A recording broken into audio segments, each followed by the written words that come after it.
Hey, everybody. Welcome back to the Pylon Show. It is episode number 105. And like every week, we have a great episode planned because why the fuck would we do episodes that suck? We just aren't going to do that ever. It's always going to be great eps. I have three wonderful guests with me here today. Estrella, how are you doing? I'm doing pretty well. Yeah? Thank you for coming on the show once again. I'm very excited to talk about your Dreamhack NA run. It was really fantastic to watch. Cats, I loved your commentary. Awesome. Really, you and the Muslim are fantastic together. Really enjoyed it. I don't even want to fast forward through the boring parts of the VOD, like I told you. So, thanks for doing that. But how are you doing? I'm doing great, and yeah, thank you for saying that. It obviously means a load coming from you in particular. So, thank you. And yeah, I also enjoyed it a lot with Ben. And well, I don't want to say in particular, but yeah, the last couple of casts were really fucking funny. No, they were really great. I really hope that they continue to hire you for this stuff. It's very entertaining stuff. And then of course, Jake, no regret. How are you doing, buddy? I'm doing great, man. Thanks for asking. Yeah, thanks for coming as well.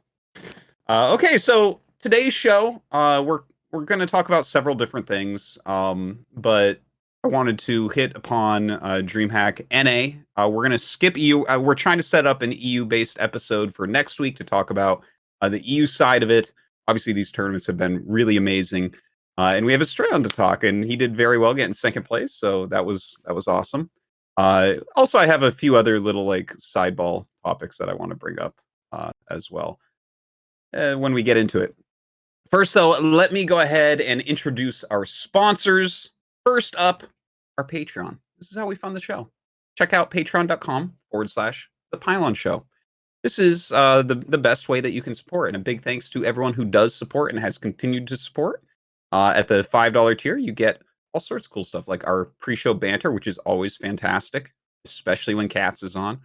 And then we also have, early access, and you can ask questions for the guests and everything like that. So check it out, patreon.com/The Pylon Show. We also, of course, have thepylonshow.com for all of your Pylon Show needs. Everything. All inclusive. Check it out, thepylonshow.com. And of course, our Matcherino, matcherino.com/The Pylon Show. And of course, you can go ahead and buy a little bit of Pylon Show swag down there. In fact, I've got my amazing Pylon Show mug. Is that getting green screened out? No, it's not. No. Look at that. It's green screen proof, unlike many of my mugs. But yeah, you can check that stuff out. We also have a way that you can contribute with a code. The code this week is chocolate. So go ahead and type that in, and you create free money for us. We really appreciate that. And with that being said, let's quickly show you another way that Matcherino supports the Pylon Show. Guys, let me talk to you a bit about Wicked Cuts. That's Cuts with a Z. These guys make premium craft jerky with lots of flavors. There's original peppered beef jerky and teriyaki turkey that are 100% natural ingredients and are gluten-free. You like something a little bit more sweet? Orange teriyaki beef, applewood bacon jerky, bam, done, easy. Or are you more into spicy food like me? What about sriracha-style bacon and volcanic jalapeno beef, or as I like to call it, hot lava jalapeno? Those sound good. Or maybe you're one of those psychos who can handle things that make normal people's mouths melt, the things that make people cry, that they wonder why you eat it. Well, then there's Carolina Killa. And I think you know what that's spiced with. The Carolina Reaper, Scorpion, and Ghost Peppers. Seriously, though, if you try this one, let me know. I want to hear what that one's like. It sounds wild. Listen, check out the quest for Wicked Cuts on our events page on Matcherino. Thanks for checking it out. All right, so listen up. G Fuel. These guys have been around in esports for a good amount of time. I remember the first time that I saw them was when they started sponsoring IEM many, many years ago. So that's my little trip down memory lane. Now let's bring you down memory lane with a new flavor from G Fuel. Bubblegum. I remember bubblegum stuff from my childhood, and you should as well. Why don't you give this one a try? Not sold yet? That's okay. Guess what? No sugar, 0 sugar. Okay, that's good. We know, everyone knows that's good. It's got antioxidants. Isn't that the stuff in green tea? Yeah, that's the stuff in green tea. And vitamins? Well, God, can you get any better in an energy drink? So listen, check it out. Check it out on our event page. And yeah, big cheers to G Fuel.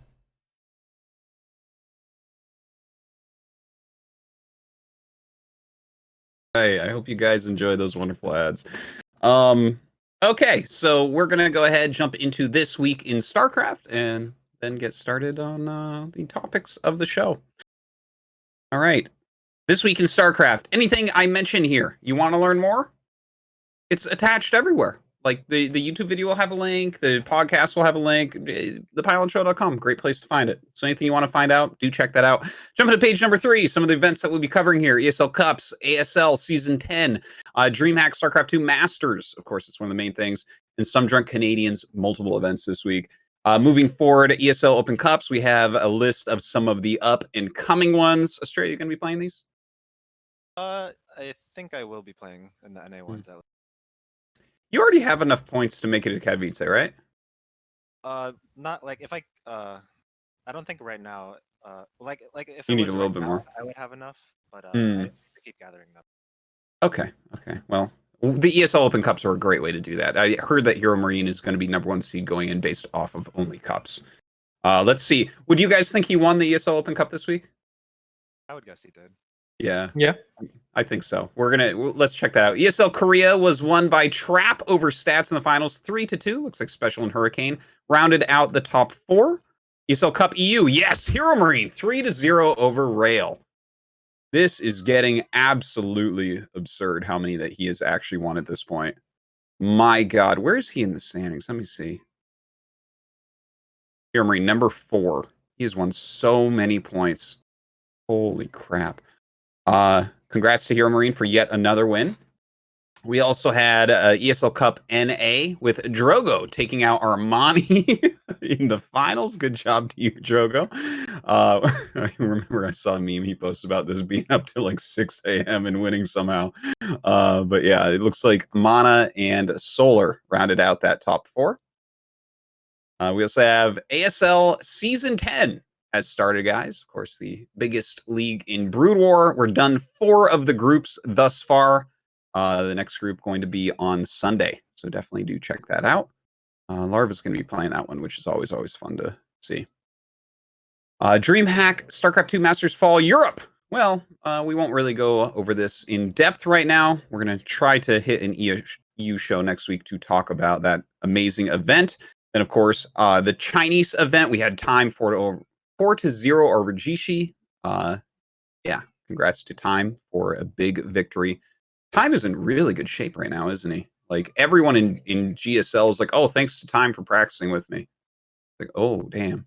That's when you know. That's like the sneaky way to know who's really good at the moment is when all the top players win their matches, thank them for practice. But congrats to Time. We also had the Dreamhack StarCraft 2 Masters Fall, like the final tournament has started. The couple of group phases have already finished up groups A and B, but I think we're going to leave this mostly for next week. Astrea, I see that you fell, unfortunately. Sorry about that. Was that yesterday? Yeah, that was yesterday. All right. Well, you did really well in the NA portion. That's a How, hard group. how often do you play the ESL Cups, Max? I would say about like every other week, but Oh, probably okay. more coming up. I don't play them when they're. Gotta defend America, man. Those final 4 didn't look too pretty for us. All right, moving forward, Streamer versus Twitch Chat Part 2, the remix featuring Juggernaut Jason. This is a tournament that Some Drunk Canadian puts on where it's a big streamer against guys in the chat and $10 to each winner. So you can check that out over on twitch.tv/Some Drunk Canadian. Some big news this week in StarCraft. As you see a picture of TLO there, he has left Team Liquid, which means basically his pro gaming career. Like, I wouldn't be surprised if he still plays some tournaments. Has he said specifically if he's going to?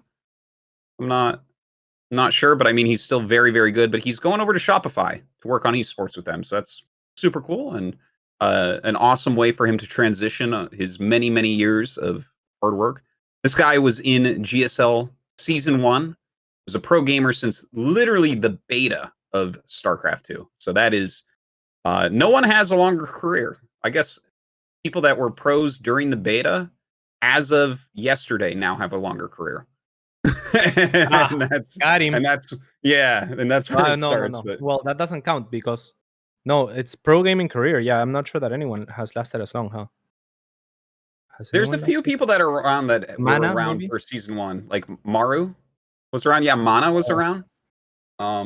There's a small What about handful of people. Juanito? Yeah, Juan, Juan oh yeah, Juan is Yeah. probably the wasn't really pro at the beginning though, right? He didn't do anything tournament wise for a while. You're right. It Yeah. took him a while to rise into skill, actually. So I'm gonna X him off the list. As much as I like Juanito. He was so good in Brood War already, right? Yeah, he was, but he didn't really do anything for a while in StarCraft 2. Whereas TLO, of course, nuked Nazgul and got into Team Liquid. So, all right. Well, congrats to TLO on his change of professions there. We also have GSL Season 3. Obviously, that's going on right now. We just finished the round of 24 and did group selection last night. And actually, this is the first time seeing the groups. Let's look at this real quick. Group A, TY, Dream, Armani, and Zound. Group B, Kira, DRG, Solar, Zest. Group C, ByuN, Maru, Parting, Stats. Group D, Rogue, Innovation, Dark, Trap. Those groups are insane. Yeah, that Group C in particular looks so exciting. Yeah. Look at Group D. That Just is look insane. at that for a That is moment. absurd. That is wow. Yeah, How did it's TY weird. win the group? How did he win this group so hard? Like, I mean, not that his group is easy, but like that's as good as you can get, right? Is what TY has going on. Holy crap! Yeah, TY got really lucky here. I Hmm. mean, Group B is pretty stacked as well, but yeah, D looks like it's the group of death, but C is the most looked forward to group, I think, by most people. Yeah. Right? Yeah, it's kind of more exciting. Yeah. Wow, damn, that's crazy. Okay, well, we'll be continuing GSL Code S on Wednesday, so definitely tune in, and we'll be seeing TY's group then. All right, Alima League. We had number 204 with Stats beating Solar in the finals, 3-1. Armani and Billowy. Look at that, Billowy's around still, hitting the top 4 there. Congrats to them. Solar won last week over Firefly as well.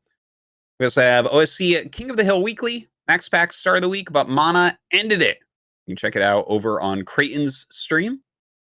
We have the Ao Dai Weekly, Duo Cleo, 3-1 over Justice Simon in the finals. And this was number 50. A lot of people donated to the prize pool and made it like a really big one. So very cool. Thanks to them. Ao Dai Weekly, the first Australian win and first Terran win of the Ao Dai. It looks like Azure ended up taking down through Cleo in number 51. Congrats to him. The CSO Cup.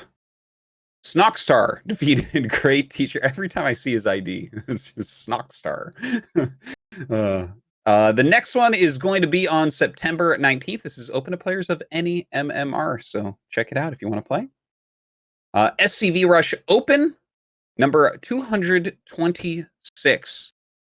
Keej, 3-0 over Ashbringer. This is over on twitch.tv/SCV Rush 1. We also have the NA Team League Rumble 3. And it looks like Team Exxon defeated Alpha X 5-2. What happened there, Astrea? Did you not show up? Oh, he's muted. Uh-oh.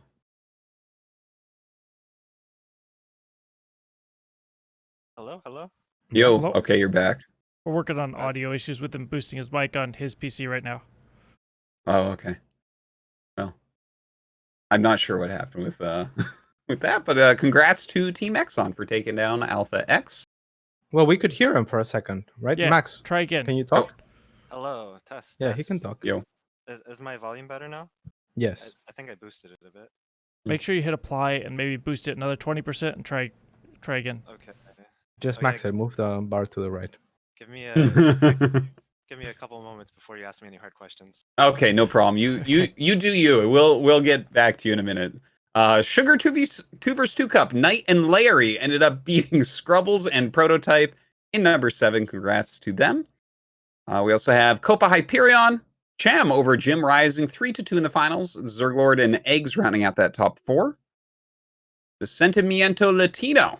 Do you Get say Cham eggs- over 3-2 over Jim Racing? Jim Yeah. Racing took 2 games. That's very impressive, I think, from him. Good job. Yeah, he is doing well lately, isn't he? Oh, Did he very like good. shave his head on stream the other day or something? He did, yeah.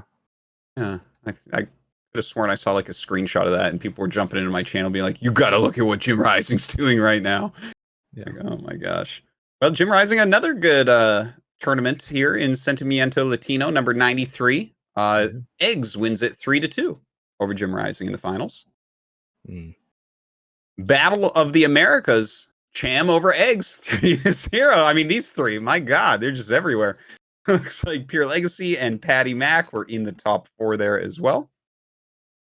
Amantes de StarCraft 2. The Zerglord defeated Nano 3-1. What's so funny? I just think your Spanish is like getting good. It's funny, yeah.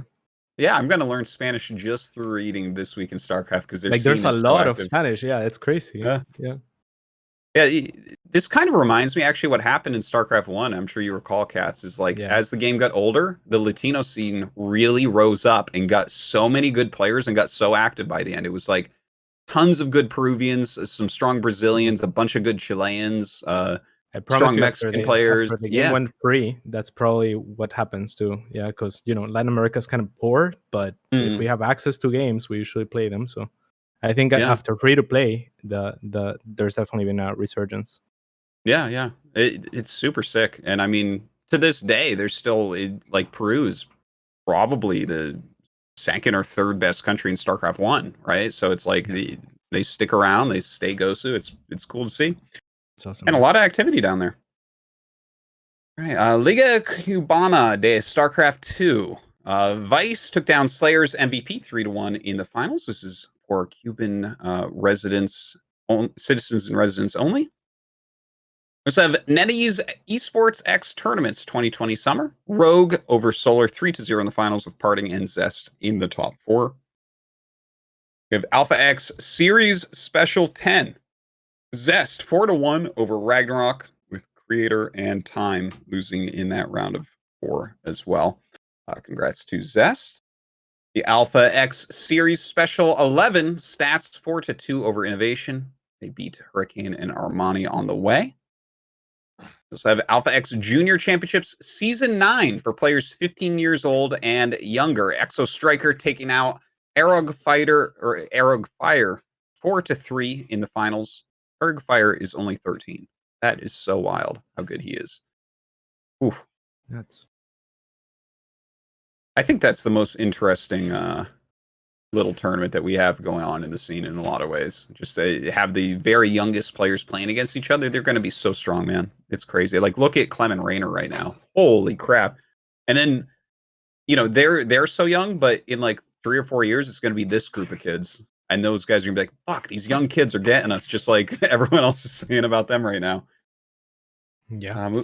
Moving on, the Alpha X Junior Championships Super Tournament 2020. Young Yakov takes it down 4-1 over Ghosty.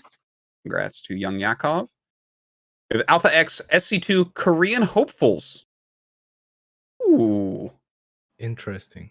That's cool. Yeah, these are the like players that don't really have. Well, it's funny because I see like for instance Koka in there, and obviously he had some results earlier on, but has been not around. DRG Ling, like he's been in GSL. Percival, of course. He was staying at the team house, wasn't he, Jake? Yeah, Percival stayed with us quite a bit. Mm-hmm. He's quite good and very young. I would say he's probably one of the top up and coming Korean players. Yeah, hopefully he keeps playing. I think he was a little demotivated, but yeah, we'll see. Percival was? Yeah. I mean, I just think took he got support. He like back then he was looking for a team, but I think he did get a team. I think it was Envy team or something like that. So Well, yeah. he took down this tournament, so I guess that That's great. all did pretty well for him. That's really cool to see them doing this because this is something that comes up on the show a lot. Is that the amateurs in Korea don't really have anything going on for them, and it's like a lot of them are really good, but they don't even show up to the GSL quals, you know. And it's just like, oh man, there's so little motivation. There's no money for them to win. It's very tough. Very, very cool though. Nice. So Percival takes that down. Congrats. Golden Team League Championship 2020 fall. We have Dragon Phoenix Gaming in the lead right now, 5-0. And it'll be on the 21st and 22nd. Watch some more. Ladder Heroes. EU ladder stats broken since August. Looks like Showtime was able to take that though. Nina takes the NA. Congrats. You can check it out over on Fear Dragon's website. Legacy Weekly Japan. Winter for Fun takes down Psyark in the finals. And number 233, Psyark took down Hanamono. This is for players in Japan. Check it out if you are in Japan. I feel like Psyark has been playing for a while as well, right? Yeah, he's been the best Japanese player for like 1,000 years now. Yeah, basically. he wins most of those. Like if he shows up to him, it seems that way. Yeah. The Exxon Cup Open. Harding took it down over special 3-0 in the finals with Psy123 getting third place. Congrats. We have the Shirshadi Open. Nina took down Vanya 3-2 in the finals there with Cham and Psy in the top 4. Psy has really been popping up on a lot of these cups lately. It's a name I'm starting to get to know. The Master Swan Open, we had Starduck 3-1 over Necro. Of course, over on Cranky Ducklings. Probably the next several turns I talk about are over on Cranky_Ducklings on Twitch. We also have the Grand Platypus Open. Pez 3-0 over Gogo Joey with E-Stork in third place. The 2020 NA Contender Season 4 Division 2. Slayer 4-1 over Pictor. And this is, again, from Cranky Ducklings with Sugar helping out as well. We have the Magikarp Masters Cup. Kai Boy ends up taking first place over I Am Vivena. All right, and this is from bronze to 4,900 MMR on the NA server.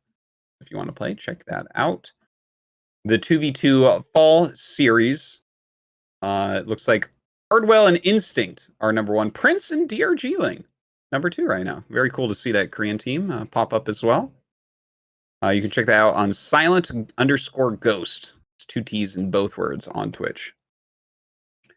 The Cock of the Walk Chicken Man's tournament had Max Packs 3-2 over Cham in the finals. Christiana and Zeomech hitting the top 4. Check down Chicken Man SC on Twitch. We have the Banshees tournament. Looks like it's a Swiss system this time. Melody 4-0, 8-0 in games. Tops the charts right now.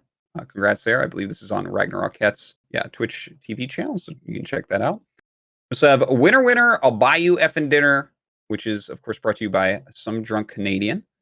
And this, it looks like we have 2 tournaments announced here. The chicken dinner one, Uko wins this week 4-2 over Fanateg. This is for a $30 dinner that he'll end up buying you. And then, of course, we talked about it briefly before. Streamer versus Twitch chat. Part 2, it's going to be Juggernaut Jason versus a bunch of guys in the chat. And Juggernaut Jason is not just a pretty face. He's actually quite good at StarCraft. So good luck, you guys in the chat that'll be facing against him. You can check this all out over on twitch.tv/SomeDrunkCanadian. So the Pizza Pie Biweekly Season 4. Goblin 3-2 over Cham in the finals there. Congrats to Goblin getting himself on the board there. Our boy Estrella is tied for 7th place right now in 4 pizzas won. Nice. I read that as Go Blind. I'm like, who the hell is Go Blind? How did they beat Cham? And then I realized, oh god, never mind. Go Blind. Oh my god. There was a lot of good players this week actually. Specials in there, Size in there. Nice. Cham, Vanya. Yeah, it's pretty sick. All right. Well, congrats there to Goblin. The Espira podcast. This is the Spanish podcast that is about StarCraft. So if you speak Spanish, you probably... Do you ever check out any of the Spanish podcasts? Yes. I do not know. No? Oh, okay. Sorry. Sorry. Sorry to put you on the spot there. The Pylon show's enough for you, I guess. Yeah. All right. Well, check it out, guys. If you speak Spanish, I'm sure it is fantastic. Yeah. We also have El Prisma podcast, which is the Protoss equivalent in a lot of ways. So, yeah, you can check that out as well. We have the StarCraft 2 Gold Sub-League Weekly Fall Season Tournament. Hey, someone in chat said, Artosis, you speak Spanish. That's true. Imagine me trying to work. They would bring me on that show and they'd like say something in Spanish. I'd be like, Amantes de StarCraft 2. I would not get very far. Anyways, the Gold Sub-League Weekly is going on. As we get results, we will let you guys know how that's going. Of course, a big Chinese tournament there. We also have the Kubo International Championship. Huge prize pool of 30K. The qualifiers are actually coming up really, really soon now, starting the 25th. So definitely do go and try it. ES Champ has, from Drexama, Blizzard's Take Command replay tool will help you to better understand your StarCraft 2 ladder games and how to improve. Join us at ES Champ as we discuss this underutilized in-game tool so that you can win back that sweet, sweet MMR. So the Take Command is when you are in a replay and you can like basically pause it and then jump into the game at a certain spot in the replay. When this was announced and released from Blizzard, everyone was like, whoa, this is going to change everything. Have any of the three of you ever used it? Nope. No? Well, I mean, no. Like I was gonna give you like this really weird niche, but like absolutely not. Okay. Katz, have you ever used it? No? No, I have not. Estrella, have you ever used the resume from replay to like, I'm not talking about like a game that crashed, but like, you know, to practice like from a ladder game or something? Pros do use it though. Some pros do use it. Do they? I've never heard of anyone using it. And the thing is, it was so hype when it came out. Everyone was like, this is going to change everything. And then I've literally never seen or heard of anyone using it. Actually, to be fair, that in the niche that pro gamers use it, like I've used it in the niche of practicing, for example, to skip openers. Like, yeah, that's well, that would be a use. Yeah, no, that's what I'm that's like basically replay a fight. it. Yeah, replay a fight. Yeah, once like Rotterdam 13... lost a game against me, and then he asked me to use the resume from replay because he thought he could win the fight. Then he won the fight. Yeah, of course he won the fight. Yeah. So it worked. Yeah. Okay. Yeah. Okay. I mean, that's something. Well, guys, check out ES Champ's YouTube video on that. And the thing is, it sounds in theory really fantastic. Maybe people are lazy. Maybe it's just not as useful as people think. I don't know. I mean, important thing for it is it needs like two people to make it useful. You know, it's absolutely useless on its own by yourself. So yeah, makes it a bit harder, I guess. Yeah. All right. How to play StarCraft 2 Unit Guide Oracle featuring Pylon show.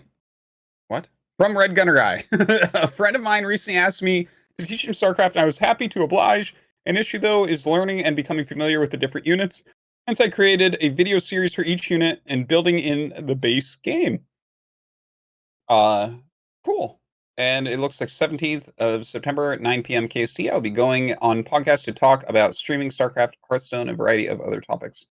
Very cool stuff. Red Gunner Guy does a lot for the Singaporean scene, and yeah, stuff like this always cool. Maybe it's I don't know, if you have a friend that you're trying to teach, go and check it out, and maybe it's a good way to explain some of this.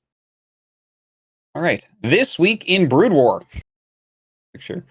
The Ultimate Battle Event. Light. 7-2 over Hero. Hero is recently out of the military, but getting back into good shape. It looks like Light defeated 5-week King of the Hill champion Hero. 7-2. Damn, he smashed him. Light, now that Flash is random, the best Terran player in the world by far. Very cool. I'm going to have to watch that, actually. We also have the BSL Season 10. So basically BSL Season 10 has a much bigger prize pool. This is the Bombastic Star League run by Zero, and it's for non-Korean players. So basically, you see some of the players that qualified on the screen there. There was a ladder stage, but also a lot of people were seeded based on previous events. So the best of the best in the foreign world will be playing there. I know they just did the group draws. Definitely do check it out. It's going to be on Zero's Twitch channel, which is 3Zs and ERO.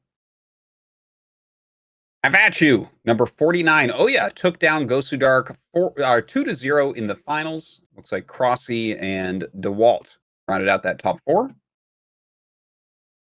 And I don't see it listed here, but actually Shamtu's number 50, I believe he's putting up a much bigger prize pool for. So yeah, check out Have At You if you want to play against some very high-level foreigners, and always there's a few good Koreans in there as well.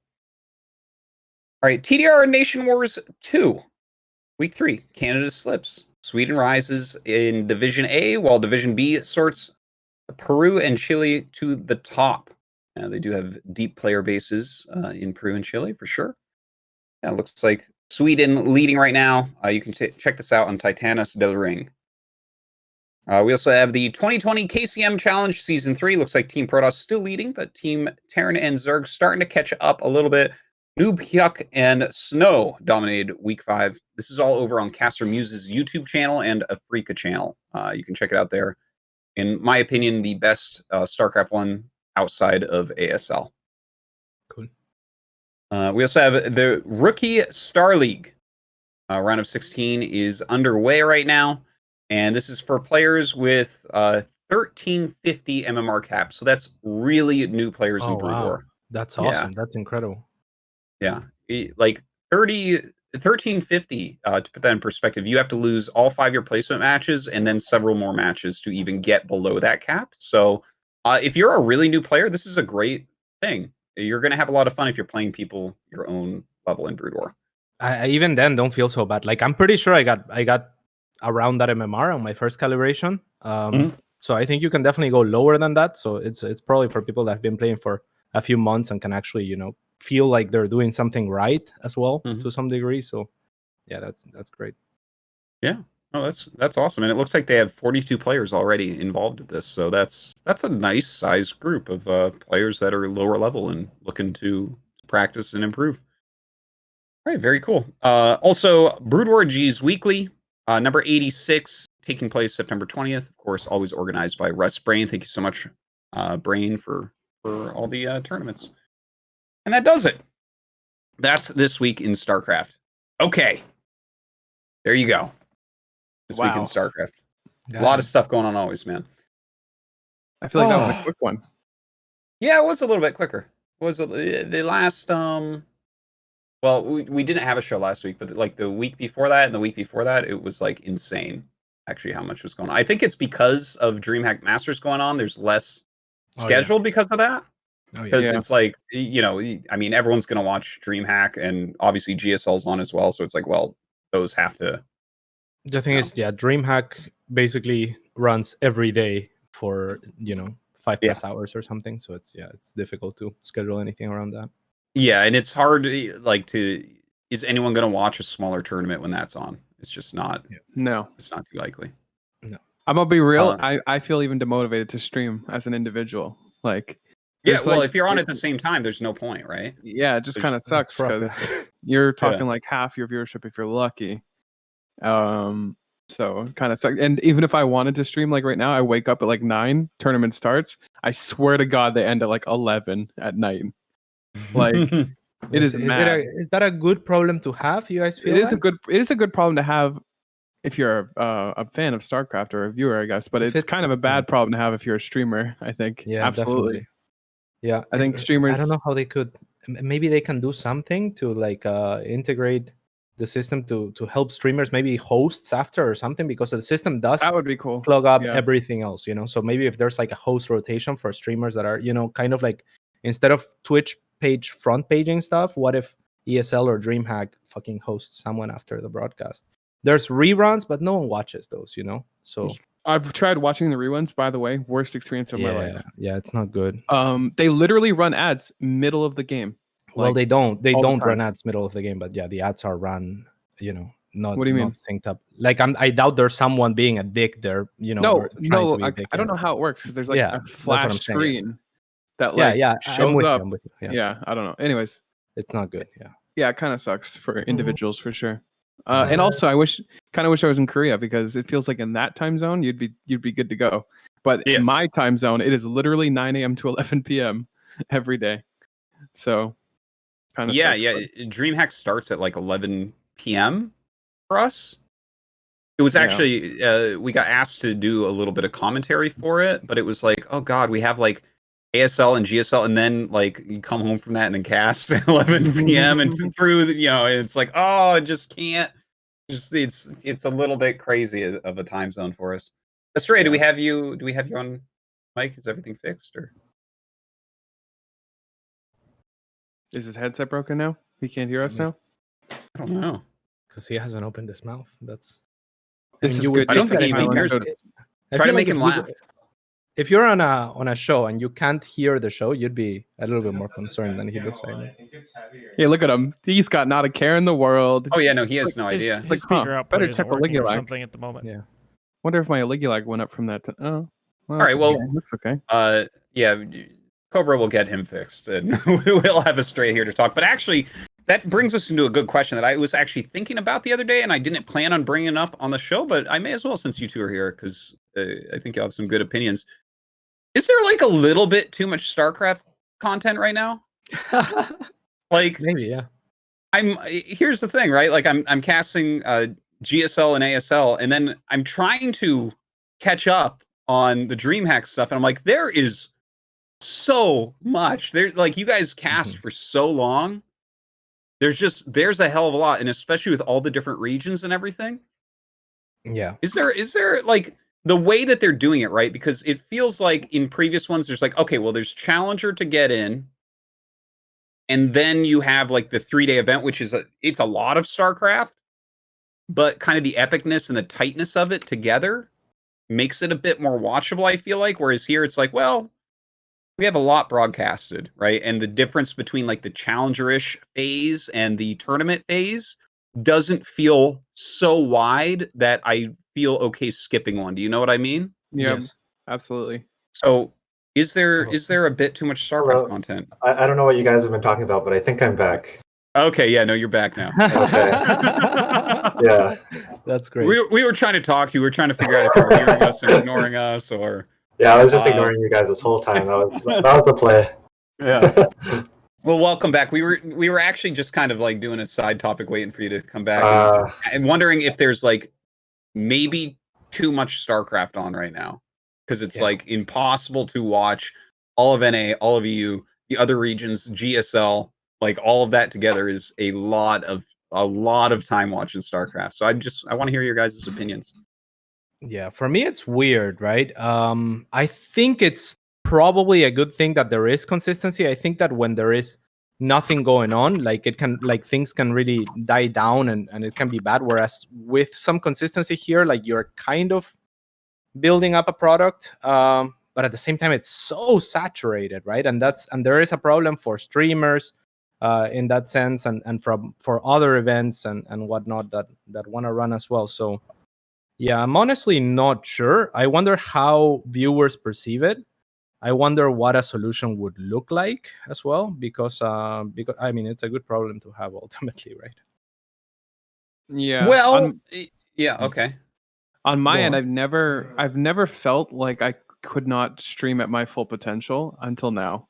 Like I could probably stream, don't get me wrong, but it's so demotivating. Like I'm talking difference between 200 and like 80 viewers, and that's great, and I really like doing it, but I just don't see the growth long term for me. And if I'm going to stream every day, like before, I could see it growing and growing and growing, but really, it's like the 80 core people that really want to see No Regret, even over ESL, you know. And that group doesn't grow without the new eyes.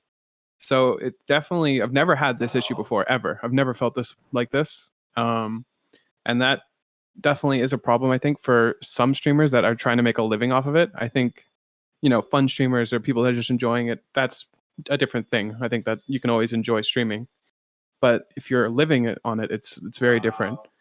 Like I had a donation goal for I think like $500 in August, and maybe August to now I made $50 on the donation goal, and that's never happened before either. But could be a mixture of COVID and this, but still kind of demotivating. Not to say I'm entitled or anything, but growth in general is definitely more stimulating as a streamer. So yeah, I think it's a mix though. Like every esports has seen less viewership, I think, and StarCraft has been kind of stable, at least for the big tournaments. And the Watches Team League did kind of good and transitioned better than like say Hearthstone and Overwatch to YouTube, at least proportionally. So I don't know. Like as long as for me, it's about is this good for the game? Like is this good long term? Because then again, if the pie grows, then I'm happy. But I'm not sure if it's too much. If it's too oversaturated, and like you said, maybe it's too. It feels a lot of it maybe feels too not important or not or there isn't a clear distinction between the earlier stages and the later stages, right?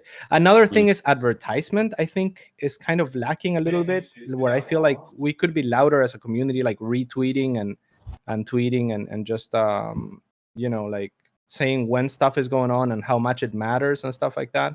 So yeah, I'm not sure though. I feel like that point isn't like really what I'm talking about though. Like the general culture of Twitch is definitely not what I'm talking about. This is an yeah, this is different. In terms of like for StarCraft as a game, I think I would like to see a bit more of a divide between like the upper stages and the lower stages. I think that would be good. Just for the hype. I feel like the viewership is pretty stable, except for like huge peaks when you see really sick matchups like Raynor or whoever, right?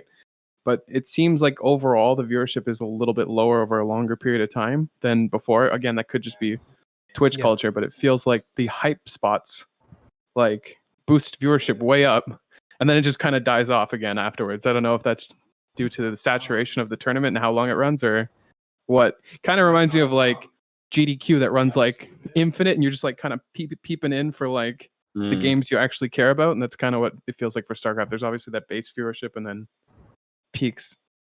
So whereas before I felt like we had a very streamlined uptrend, towards the peaks, the ends.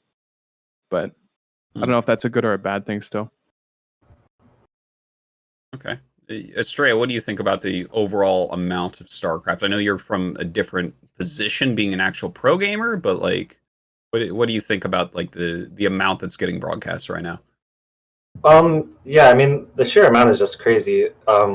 If we're talking about every tournament, because just like looking through these Pylon show notes, for instance, I'm seeing like 50 different this weekend StarCraft things.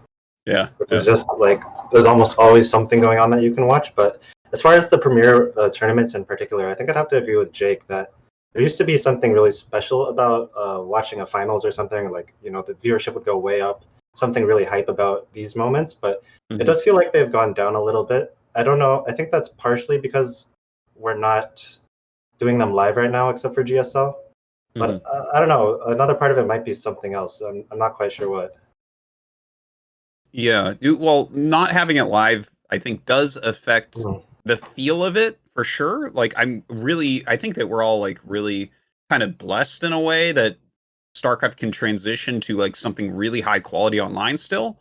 But there's that little bit extra, where it's like, okay, they're on a stage in front of a crowd and it's Serral against Raynor. That's like everyone wants to tune into that because it's like just hype, and they made it through, all these brackets.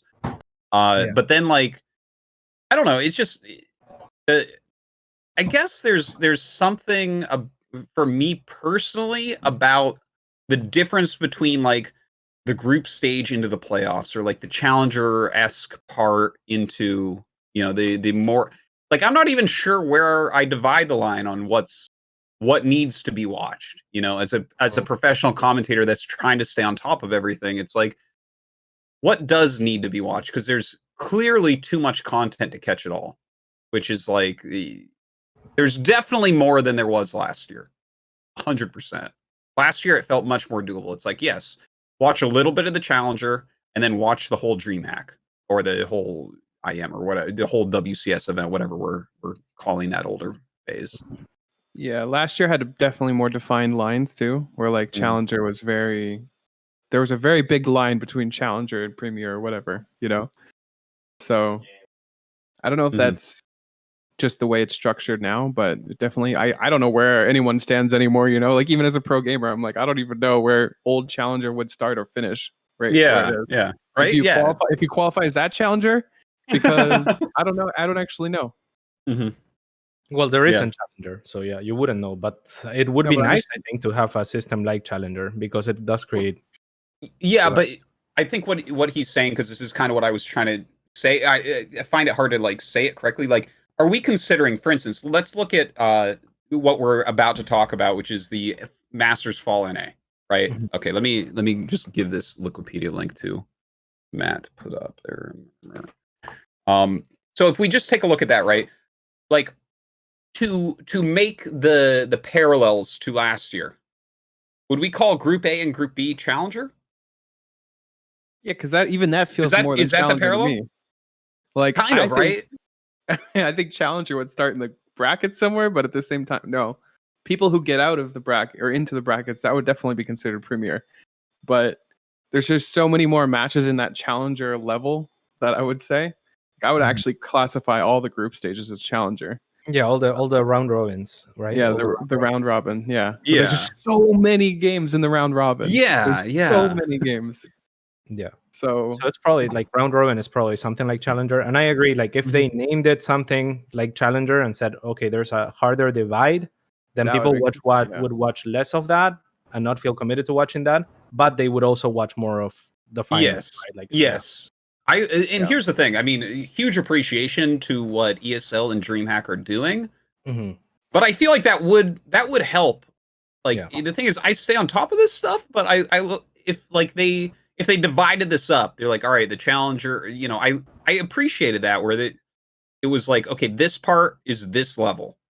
And then the winners of this go into the next level, and that's what you can't miss that, you know. If they're and have people wait like a few days for it too, you know, like just so that there's some separation, so that there's some anticipation build up and stuff like that. Yeah, like there's definitely ways to have viewership peak at certain points, and I think overall that looks better for the game because those are the metrics that ultimately you use outwards. You're like, yeah, we peaked at 30K. That'd be great.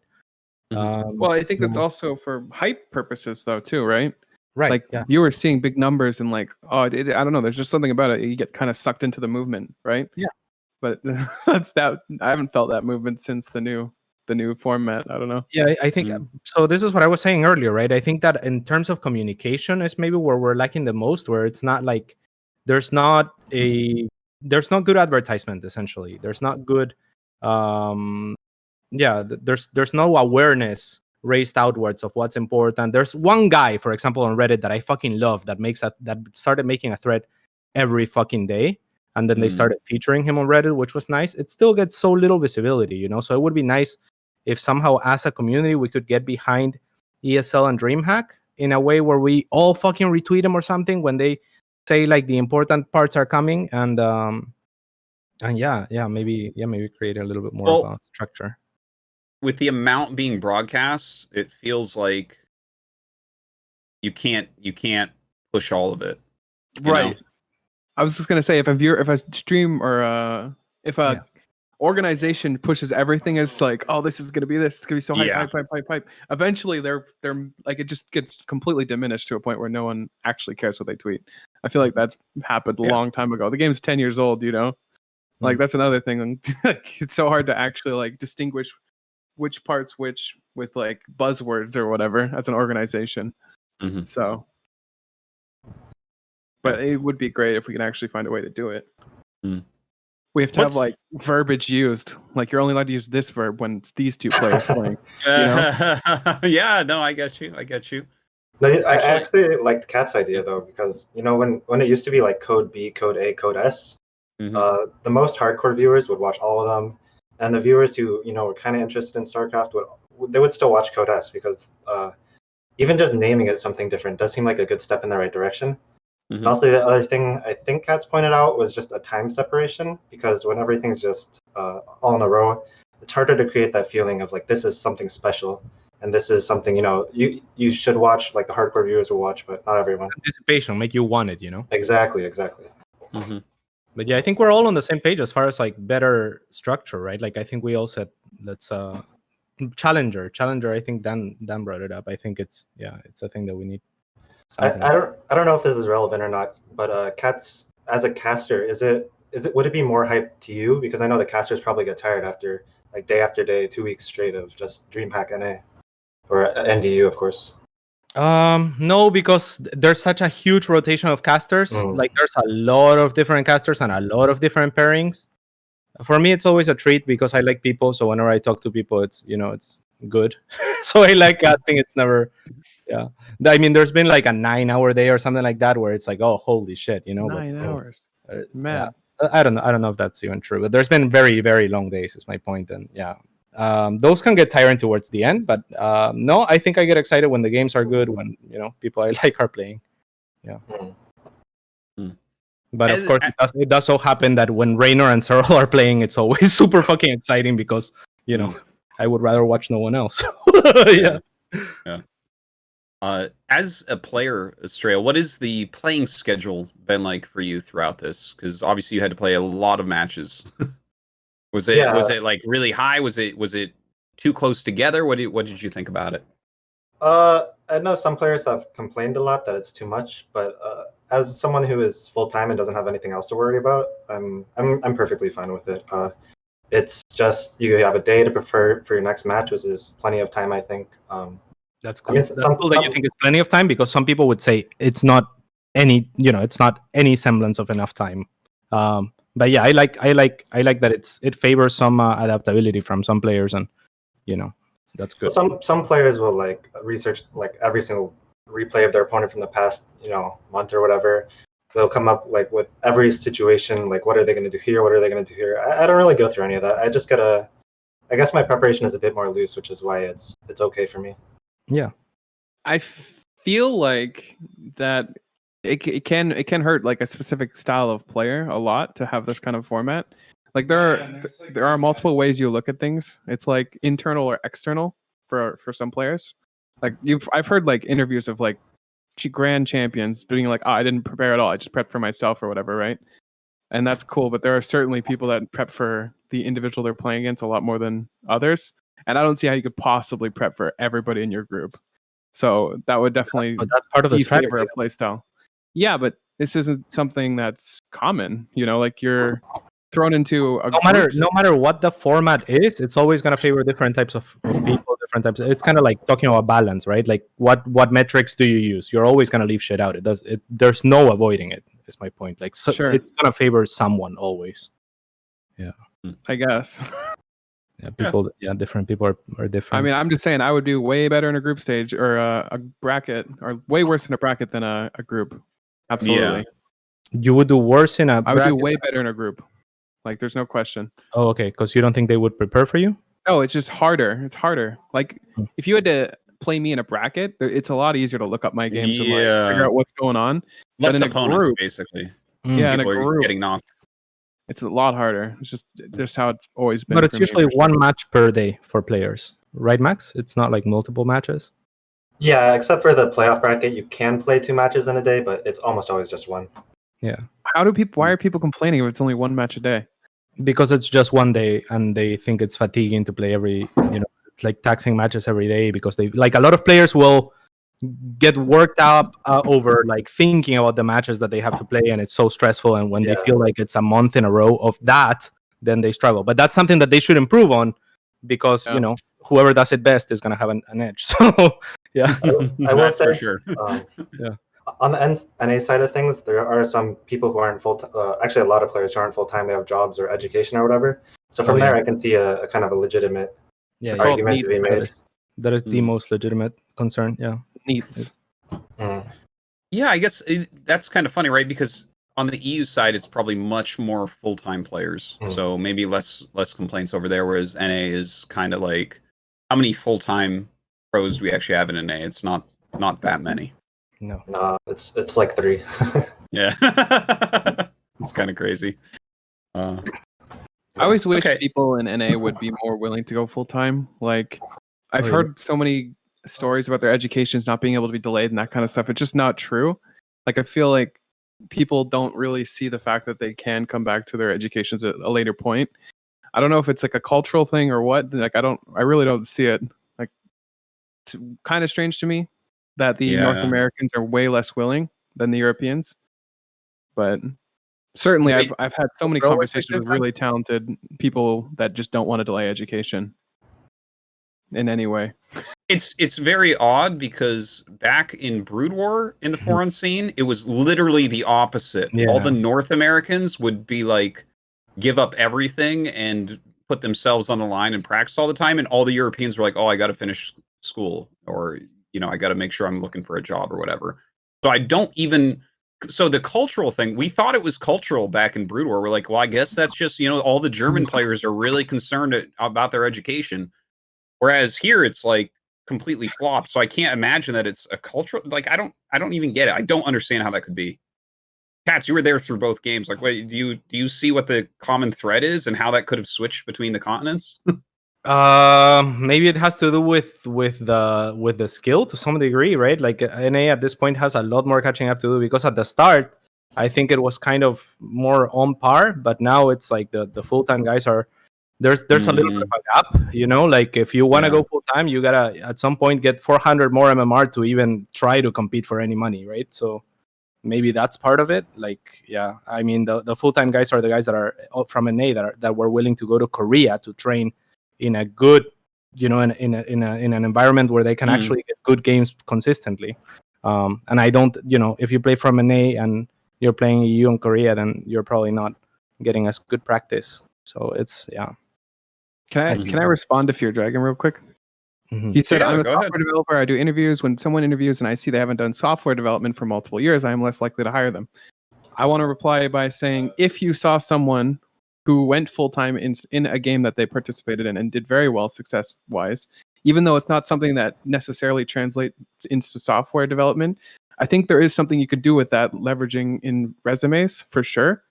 Like there is something about you're dedicating yourself so heavily to something that is extremely appealing to employers, even if it's not something that's directly related to your field. So it, I guess, depends on the employer, but certainly there are ways to get around that. And on the NA side, I feel like pro gamers who go full-time on NA have a way bigger edge than people that go on the European side, because there's so many less full-time NA players, right? Like if you're full-time in Europe, you're still playing Rainer, Serral, etc., Infinite, But on the NA side, you're really not playing very many people. There's not very many full-time players. Yeah, another thing that might have shifted, like culturally, that might actually impact things is how capitalistic America today is versus back then, perhaps, where you actually have to look out because, like, say in Sweden, if you don't have a job, then you can search for a job and you'll get paid while you search for a job type thing, right? So it feels like Swedish people would have a little bit more leeway, and maybe Europe in general is a little bit more leaning towards social trends than America is today. So that could have something to do with it.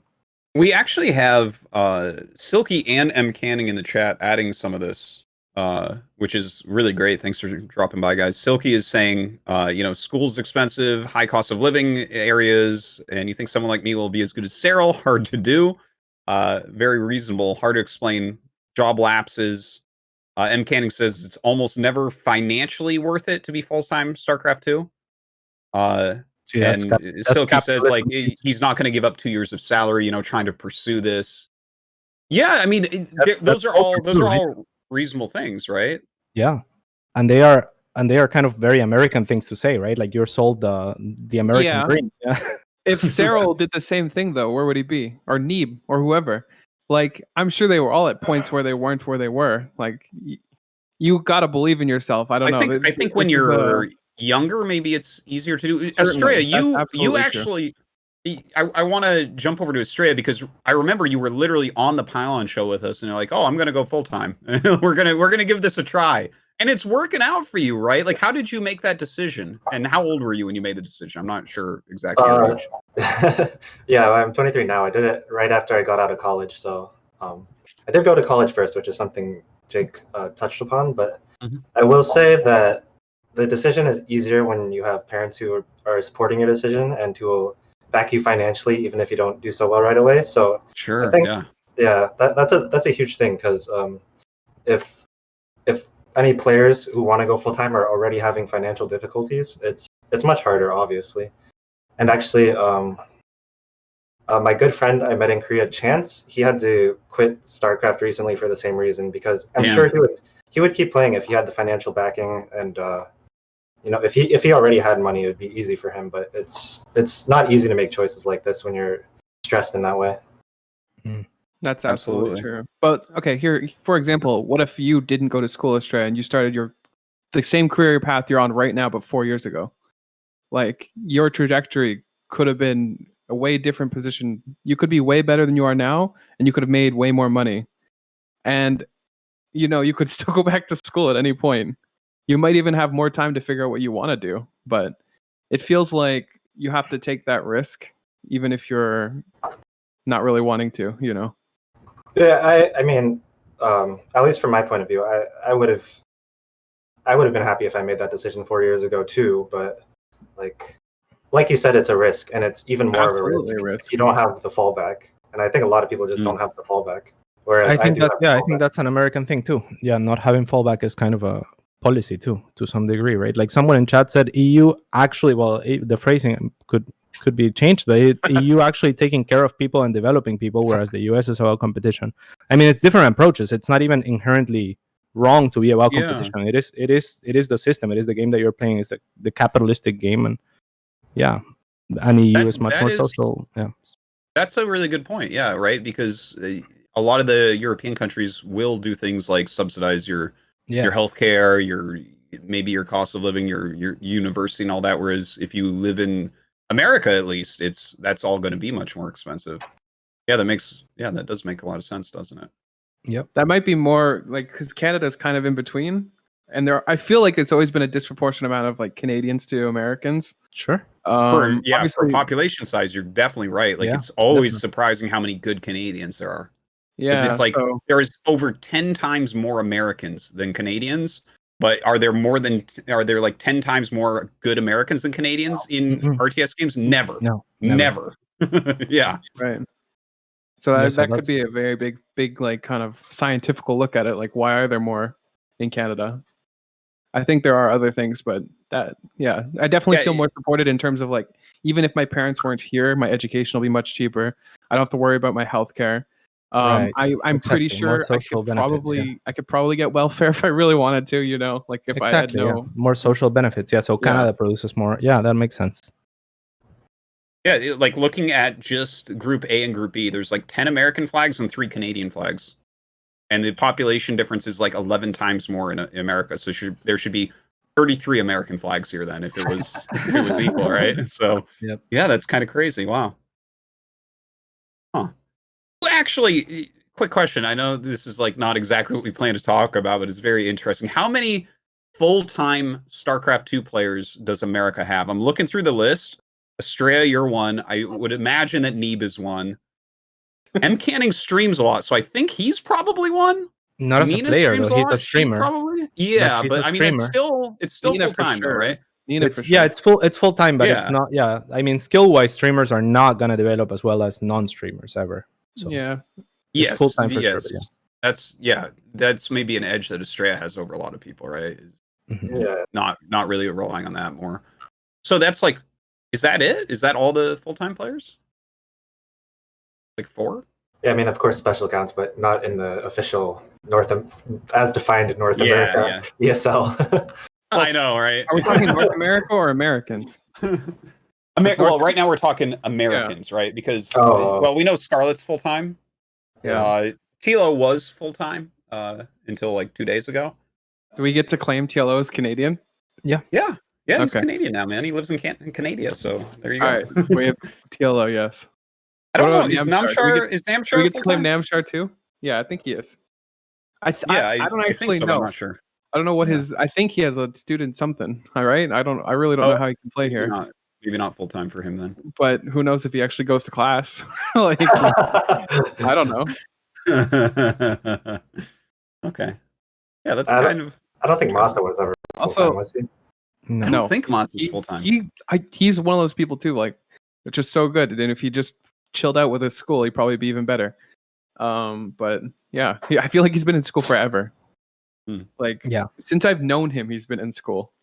I've known him for a long time, at least 6-7 years. I don't know what schooling he's doing, but either he's not doing a great job or he's becoming a doctor. So that's great. I mean, yeah, another one you think of Semper too, right? Like Semper is like going into law school or something. And he was just so good. Yeah, he was so good, and then it was like like Semper was my pick with Neeb. Semper, Neeb, and Kellasor I thought were going to be the kings of Legacy all the way from Americas. Then Semper went to fucking law school. Yeah, there's so many of them too. You just think about it. And law school, man, it really takes some people away that could be that could have gone on to do much greater things. Lawyers. I think it's really important as a pro gamer to know when to move on, but I wish they wouldn't cut their careers like a year or two short for that thing, you know? Like you can go to law school 2 years and have all your esports life behind you, you know? Feels weird when you do a half seas or something like that, where it's like half StarCraft, half school. Because I feel like it's kind of hard to do both, like really well. Like if you want to do law school, do it really well. If you want to do StarCraft, do it really well. But I don't know. I mean, obviously it worked out for him. I think he's back. Well, it is always sad to see people like. The thing is, for me, I'm like, I don't know. I like watching you play StarCraft more than I like you going to law school. You know, so for me personally, if you haven't peaked yet, I'm like, no, drop out, man. No, it's fine. Like, like I'll encourage you all day. Don't follow that steady future. Like, I wanna see how good you can get. But you know, that's exactly. Oh, Future is full time. That's good. Oh, Future is full time right now. Is that right? Future's full time. I imagine he would know. That has to be more recent then. Yeah, very recent if it is true. Yeah, because that's cool though. Like he's another one of those people that I would be really sad to see go to school, because you know who knows where his peak is. Yeah. Okay, that very interesting actually to dive into that for a moment. But I guess let's talk about the actual NA tournament here. And just as I say that, Estrella's like, I'm out of here. All right. But yeah, okay. So Estrella, I mean, it's great to have you here. You slayed your Group B. Yeah. And then you did amazingly. You won the winner bracket, and then ended up losing to a Scarlett that was playing really well and making lots of lurkers. So, what was your tournament run like? Like, walk us through a little bit. Like, were there any people that were surprisingly hard for you that played better? Were you surprised with how well you did? That type of thing. I will say, first of all, I think I got pretty lucky with the group stage, and I think that's also true last time. But I mean, Neeb, Scarlett, Silky, Namshar, all on the other side of the bracket, and of course, I have some tough players on my side of the bracket, Future in particular, notably. But I do think I got a little lucky with the group stage. So I really wasn't too worried about the first part of the tournament. Although I do like to say that anything can happen in StarCraft and you can lose to anyone. And Asuna showed me that, of course, with some sick cheeses. But yeah, so that was my group stage experience. I wasn't too. I'm not one of the people who stressed out too much, like I said, about having to play a match every day or anything like that.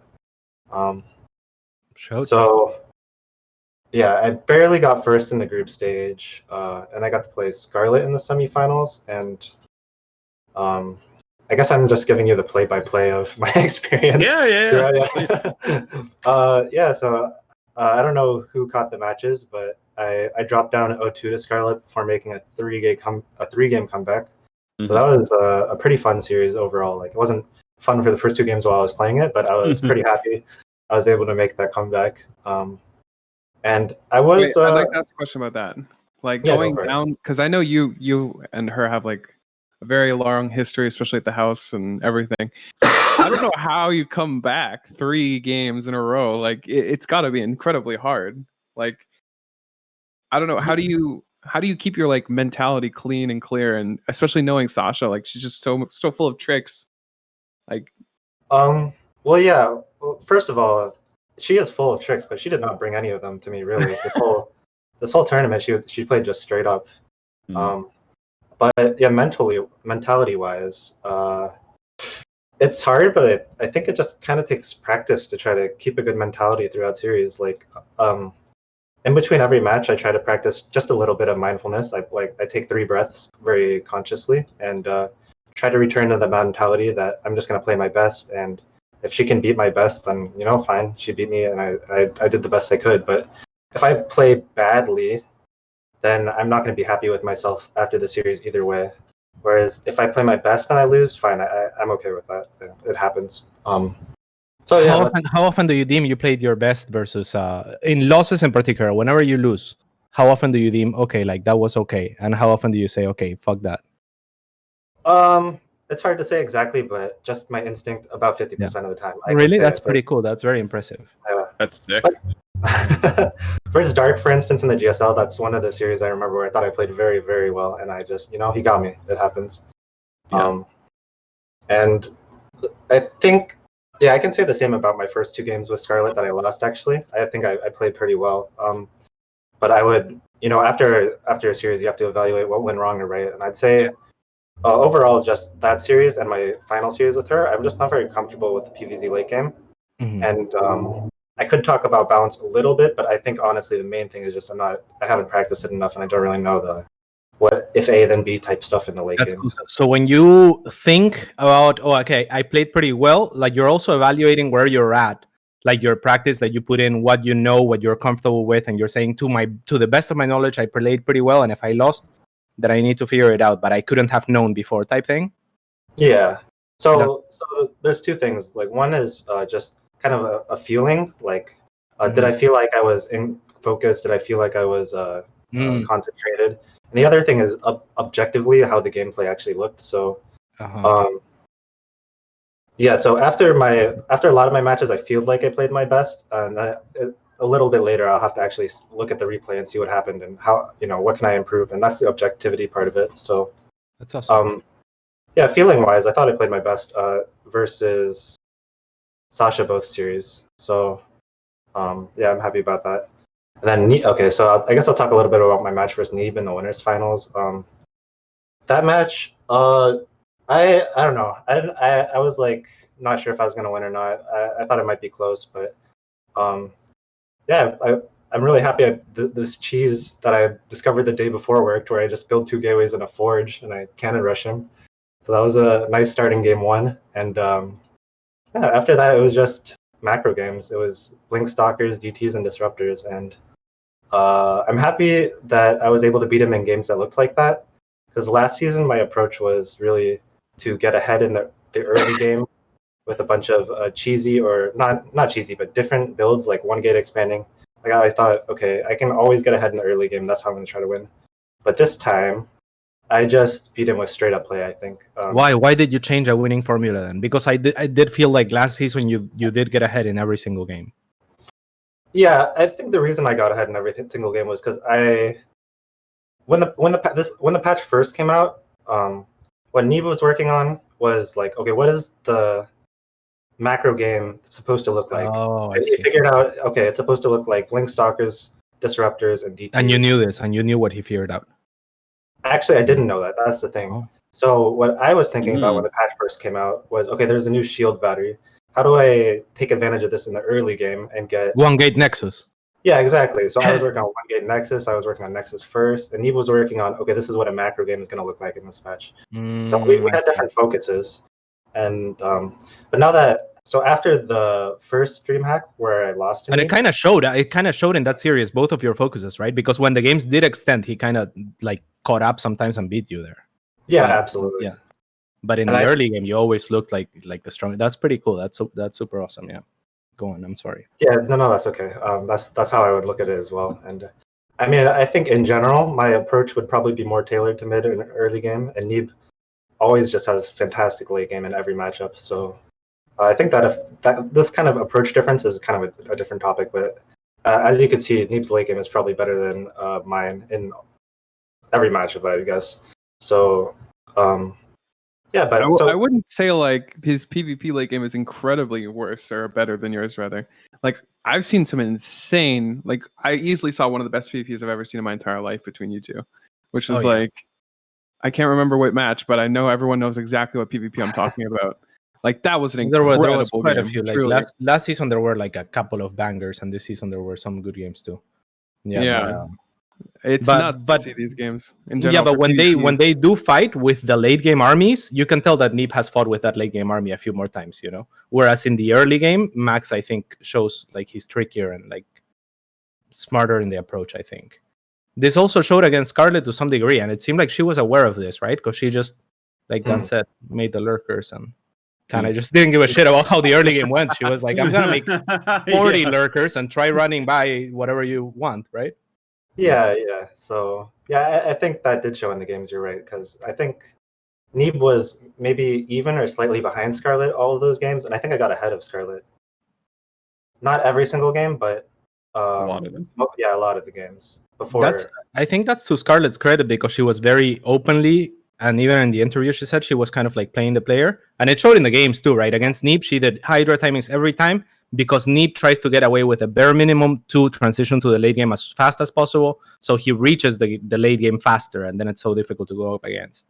Whereas you are going to try to do damage and try to harass her, so she just turtled. Yeah, I'm sure she was more confident in the late game against me than against Neeb, and I think she said that. You're right. Yeah. Do you feel? I mean, I'm sure you're working on this, but did you watch the interview and like the games after? Yeah.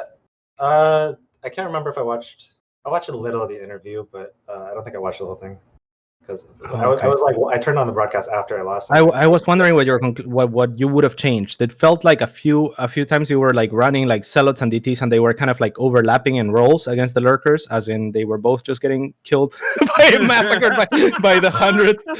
You know. So actually, yeah, I don't think Blink DTs are actually that bad, but I think I would transition. Yeah, I transition to air faster, like especially in a Roach Hydra into lurker situation as opposed to a Ling Hydra Baneling into lurker situation, because Banelings just destroy DTs are bad if they're going Banelings, but versus lurkers are already sieged, right? Like it didn't work out. It was not like close to cost efficient when you were running like zealots and DTs when because she made like 40 or something. You know, like I think against most Zergs, what you were doing works because you can find an angle where the lurkers are not, or where there's like 2 lurkers. But she had like 5 lurkers minimum anywhere.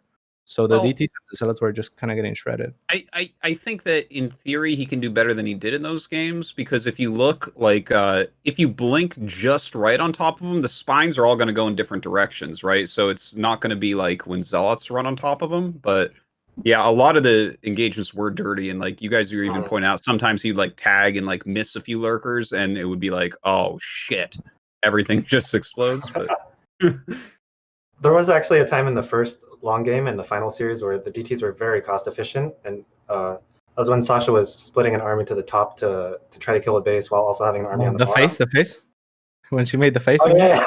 Yeah. Oh, that was really funny. That was great, yeah. But that was DTs fighting, jumping on top of Hydras and Yes. Roaches. Yeah, no doubt they're gonna be great there, right? So DTs are a good mechanism to buy time for carriers, I think, and also catch a Zerg by surprise. So I don't think I think that it's good to build like one wave, catch your opponent off guard, and buy time, because if they push out, the DTs go in, and then you get your carriers up. But the way I use them on reflection, I don't think was very good. Where just keep building them and building them. You stayed on the mid game a little bit longer than you needed to. Yeah, it was good though. Otherwise, you'll get them next time. Yeah, actually.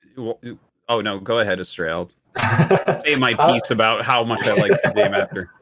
Okay, I was just gonna say but that's the thing. Like objectively speaking, I think I played well because I didn't have practice too much in the scenario, and I think given the practice I had, I think I came up with good ideas and I executed them fairly well. But now, next time if I do play like this again, I'm gonna say I didn't play well.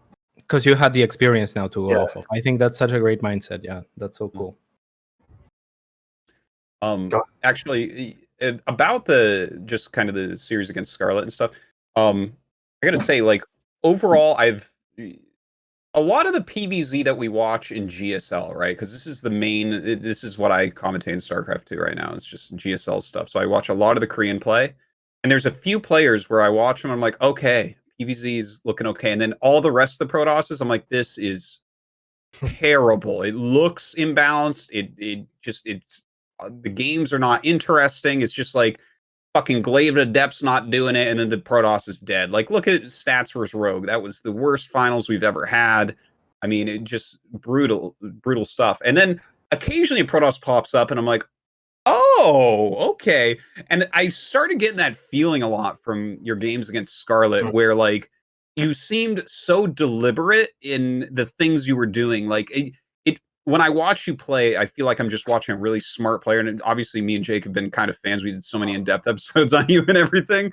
But like the way that you'll have 3 to 4 things spread out on the edge of creep, and like the way you're systematically attacking places while expanding your economy, and like maybe you went air like a little bit late in some of the games and stuff, but I really if it wasn't for lurkers, you'd be the best Protoss in the world with that approach.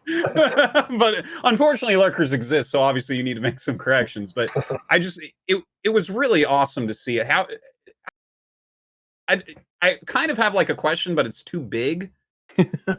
It's like it's a too big of a question to really be tied into this. But fuck it, I'm just gonna ask it anyways. How do you like approach your improvement? Because I've seen you a lot of times over at Jake's house in South Korea, the pro gaming house, right? Where like one night I was there, like you were getting ready to play, and I saw you take out a notebook and start reading something. And like also every time I talk to you, like even when I have my ideas that are like a little bit on the edge, you like take them kind of seriously and like actually think about it. You seem, and then I watch you play, and you're a player that I would describe as very smart. So you come up with a lot of your own stuff. A lot of what you do seems deliberate and well thought out. So I want to know what your approach is here and what you had in that notebook too. I'm a big fan of notes in StarCraft. That's like always been my thing. So please. I'll attempt to answer your grand question. So yes, it's too big. I'm sorry, but I did want to hit that. Yeah. So, I guess to start with, the contents of my notebook have changed over the years, but I still do take notes. So, the main thing is, I guess I'll just talk about my approach right now. So I do try to focus my practice so that I'm actually working on something instead of just playing a bunch of games. I'm playing a bunch of games works for some people, but I find that if I'm just playing a bunch of games without any of my own metrics in mind or my own things that I know I'm improving, then it can be kind of frustrating because you don't know if you're improving or not. And I think for a StarCraft, for anyone, the feeling of not improving in a competitive world is just the most frustrating feeling ever. Like I'm not getting any better. So right now what I'm doing is either I have things I'm already working on just based on my replays or how I feel in game. Like I didn't quite know what to do here, or I have or I'm playing the game to actively find things that I can work on. So just as an example, for instance, I was watching some replays of stats versus was it innovation? I think stats versus innovation. I noticed that his army movement was really interesting in the mid game. He used his army in a very different way. So then what I would do now, I haven't done yet, but what I'm going to do is play some PvTs that hopefully go to the mid or late game and see how I'm using my army, see how it compares, think a little bit about if it's good, bad compared to what stats is doing, stuff like that. And then see if I can make a very firm like adjustment in my play. Like, is there something that is just objectively better than what I'm doing? And then that's what I'm going to be working on, if there is. The other thing is sometimes there are not improvements that are objective. For instance, is a Glaive build better? Is a Stargate build better? Versus there's not really objectivity there. Maybe there is if you have the biggest brain in the universe, but there's really no objectivity there. So in those type of situations, I think that's where style comes in. Well, the meta is important in those situations too, right? Yeah, the style and the meta. So, but I'm talking strictly in positions where there's no objectively best thing to do. I guess that's partly meta. Meta is also like people are playing what they think is best right now. So I don't know, but when it comes to that, I just try to do things I think are interesting, and I don't try to be too firm in my in my I don't use my notebook for stuff like that because I'm just playing what I think is the most interesting thing to do. And so stylistically for me, I'd say that I like to do things that are interesting and new. So I don't think I've ever seen anyone play Blink TTs in the late game, for instance. Like I tried versus Sasha, but it's an interesting and it's a new thing. And I objectively at the time I didn't think it was bad. So that's what I did, and that's I don't think it's not objectively bad. Yeah. Yeah. But the objective thing I can work on from that stylistic decision is that I should transition way faster. I think objectively I can say that is the better way to do. Well, you could say it's objectively bad against 5 or more lurkers. Yeah, something like that. Yeah. I think that's what makes you so good is that you're willing to abandon things that you like. For example, when I have something that works really well, I just want to keep doing it and try to perfect it, even if it's just not going to work. You know what I mean? Like it works one time. I'm like, okay, now I've got like the basis of everything, and I just try to perfect it over and over again. It can keep losing, but I'm like, well, how come I won that one game? And like I get hung up on it, and I just want to keep playing it. But I feel like as soon as you find something isn't very good, you just abandon it, and you're willing to try new things more often than what I am. I think that is where your style comes into play, like a lot too, because you're more willing to try new things, and you're more willing to get comfortable with those things as well, and you are willing to abandon things that aren't working clearly. And that fluidity makes you a really strong player that also has like a really good style, like to them, like a style that's almost uniquely yours, which is awesome. Yeah, I would agree with you. I will say there are times where I don't go to new metas very quickly because the bar for me is as long as I feel like I'm meeting new metrics and improving my play just in some way, that I'm going to keep doing what I'm doing, like my process is working. So for example, I was pretty late to get on the 4-gate adept train because I feel like I was still making a lot of progress in my Stargate play, and I was enjoying the progress I was making, so I wasn't fast to jump on the new meta there. So as long as I feel like I'm making progress, then that's the most important thing for me. But that's okay, right? It's like Dan was saying, like that meta like is kind of dead now, right? To a good degree, it's like very difficult to make the adept builds work. I know that there's like a few transitions, but they're all being like more and more figured out as time goes on. So when you're working on your own shit, no one's gonna figure it out like anytime soon, right? Like so that's always an advantage. And I agree with Dan. Like I love that you're so receptive and like humble enough that you take in opinions and ideas and can really make work do with that. So yeah, that's awesome. Yeah. Did I get all the points to your question, Dan? Yeah, I think so. Well, what exactly are you writing in the notebook? You kind of answered it, but like, what like exactly? You had a page of text when I peered over your shoulder when you were getting ready to play, but between your handwriting and the fact that I was busy with Jake doing some stuff, I didn't really get to drill you. So I just wonder, like, I don't know. Let me see if I've written anything embarrassing. Here we go. Like, okay, this is the very last page of my notebook. I don't know. Identify. Oh, I have written goals. Can you guys see that? Actually, probably not. Let it focus. Let it focus for a second. There we go. Backwards for you. You're not going to be able to read that. No, it's actually good. It's good. Yeah. Oh, really? No, yeah, it's good. Yep. Yeah, it's good. Oh, okay. Yeah. I hope I didn't write anything weird there. Yeah. Any anime stuff in there? Sasha liked to look at my notebook every once in a while when I was in Korea, and she'd always just laugh at me, laugh at my notebook, and say my handwriting. This is the way to do it, man. Here's what I like about your approach: this is like repeatable for people. Like if you approach the game in this way, it very much like deliberate practice. You're taking notes. You're looking at things like, okay, how do I measure various metrics here to improve? You're trying to figure out new things. You're trying to be like, okay, what is true? What can we say is true? And then if there's something that we're not sure if it's true, that's okay because we're still trying to improve in a certain way. It's like, whereas a lot of players just kind of play and are talented and get better. The way you're doing it, anyone can do that, Oh God, did we just all disappear and reappear? Wow, Matt fixed that quick. That was quick. Holy crap! Awesome. Anyways, Getting faster. That was yeah. Damn. That wasn't on my end. Australia, hold up the paper one more time though. I can do something else to help with this. Here you go.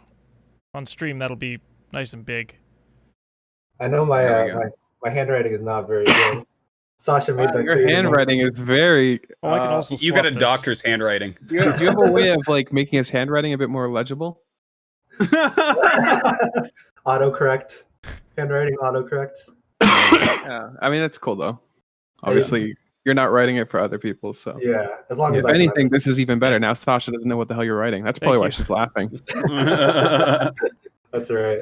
All right, that is super cool though. Thank you for showing that. I'm totally geeky about shit like that. I love to see what people are actually writing down because it's I want to steal everything smart you do for myself. No, that's very cool. Well,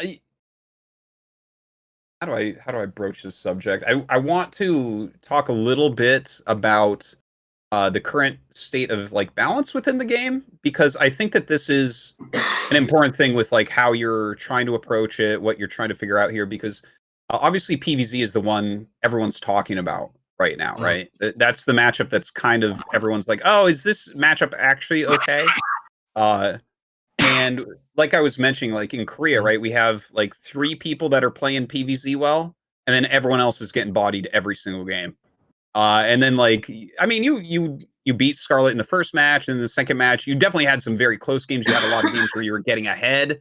But you know, we already talked about that. Like, was the arc transition too late or whatever? But what is everyone's take right now on the current state of the balance of PvZ? I would go ahead and throw in PvT also. I hear a lot of Terrans saying stuff about blink disruptors and not blink disruptors, blink DTs and disruptors. So I would go ahead and throw that in for the discussion. Yeah, please. Yeah, I'm excited about that because I haven't heard Terrans complaining about blink DT disruptor yet, but Parting was using that shit months ago. So yeah, I guess I haven't. Yeah. Anyways, go ahead, please. So. Yeah, I guess let's start with. This is good. This is fun. I'll just start with PvZ, I guess. I think the matchup is not bad. I would say it's pretty close to 50-50 if I'm being completely honest. But it's very difficult, I think. The Protoss, if you're playing Stargate, if you're playing anything really, you kind of have to do a little damage, I think, and put on pressure. Do damage or put on pressure in a smart way to slow the Zerg down. I think that's not easy to do, but I do think it can be done. And as far as late game goes, I think like if late game were strictly Protoss favored, I think the matchup would be Protoss favored. But since late game it's hard. It's hard for Protoss because Vipers abduct stuff and stuff dies, and it's hard to control. That's probably true from the Zerg point of view also, but yeah. I feel like Sasha has hurt you. You can speak your mind here. Like, Sasha isn't going to come around the corner and like freak out. You know, like you may speak your mind here. Yeah, say whatever you want. I think many Zergs have hurt me actually. Yeah, you're not at the house, my dude. You're free to speak. But that being said, I know my PvZ late game is not the greatest, so maybe it is like 50-50 late game.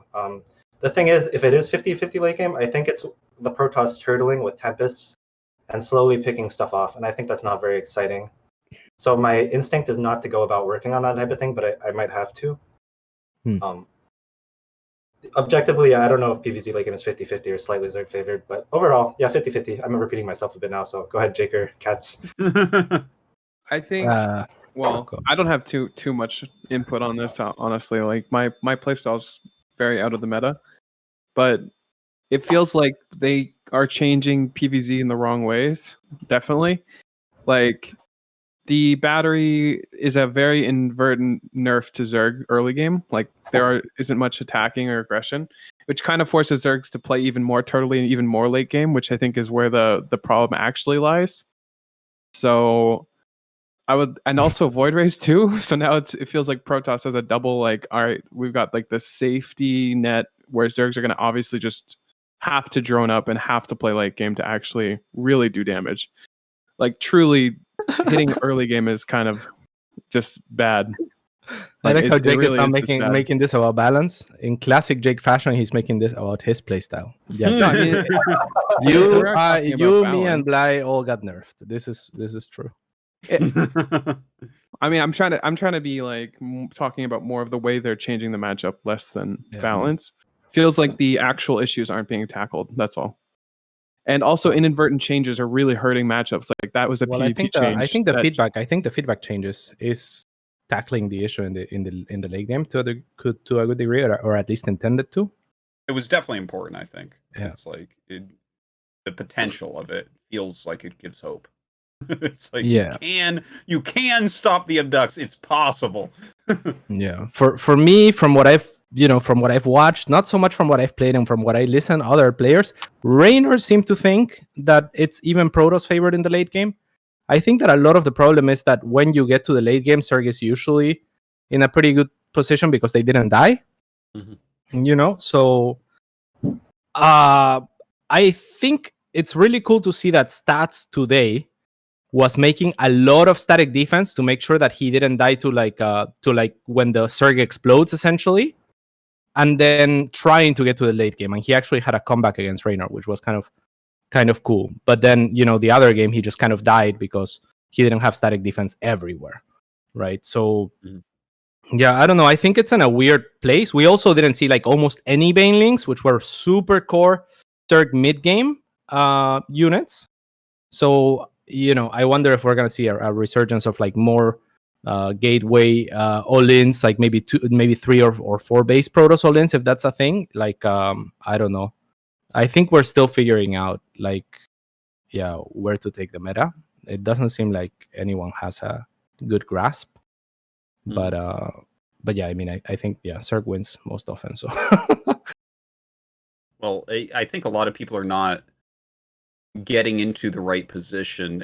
I don't know, just some of the builds that people are still using. When I see a Protoss and GSL just use the same fucking build from Katowice, I'm like, we gotta upgrade a little bit. You can't be doing the exact same thing. How many months later is this? 6-7 months later? It's like, come on. I agree. Yeah, well, I like the way that Astrea, that you're building your skill. Actually, when you mentioned the way that you and Neeb were both kind of approaching PvP, where you're trying to figure out how to get ahead in the early game, and he's trying to figure out the end game. I really respect both the ways, but I think the purer way is to figure out the early game, right? Because everything builds upon that. That's the Korean way. Well, yeah, I mean, if you have a stellar early game, then you can have a better mid game and then work on that, and then a better late game and work on that, and yeah.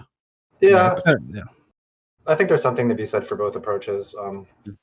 It's not like I am intentionally only working on the early and mid game. It's just that I don't know. That's just how it tends to go. Since it's just your interest. Yeah, it's where your interest peaks. That's what you do. But there is something to be said about the way that players like Neeb or really good players make comebacks, and that's something you can only do if you practice mid and late game a lot, making really cool comebacks with just interesting ideas and stuff. And I really respect stuff like that a lot too.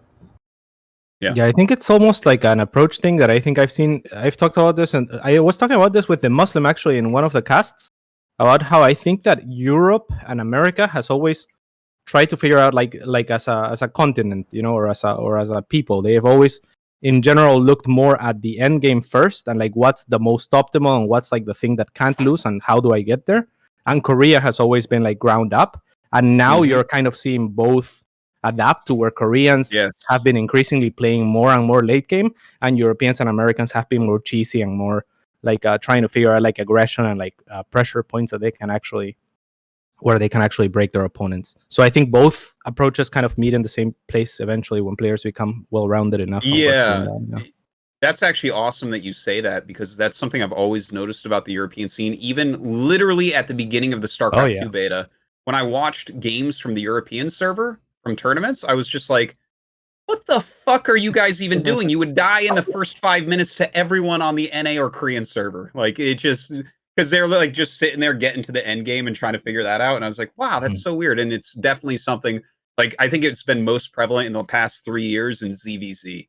Right, when the European Zergs started crushing Korean Zergs because they knew how to play endgame, and Korean Zergs were still just roach printing, Right, and that's where Yeah, the Europeans will make fun of the Koreans, right? But then they'll still lose to them because it's like, oh, that random timing, you know?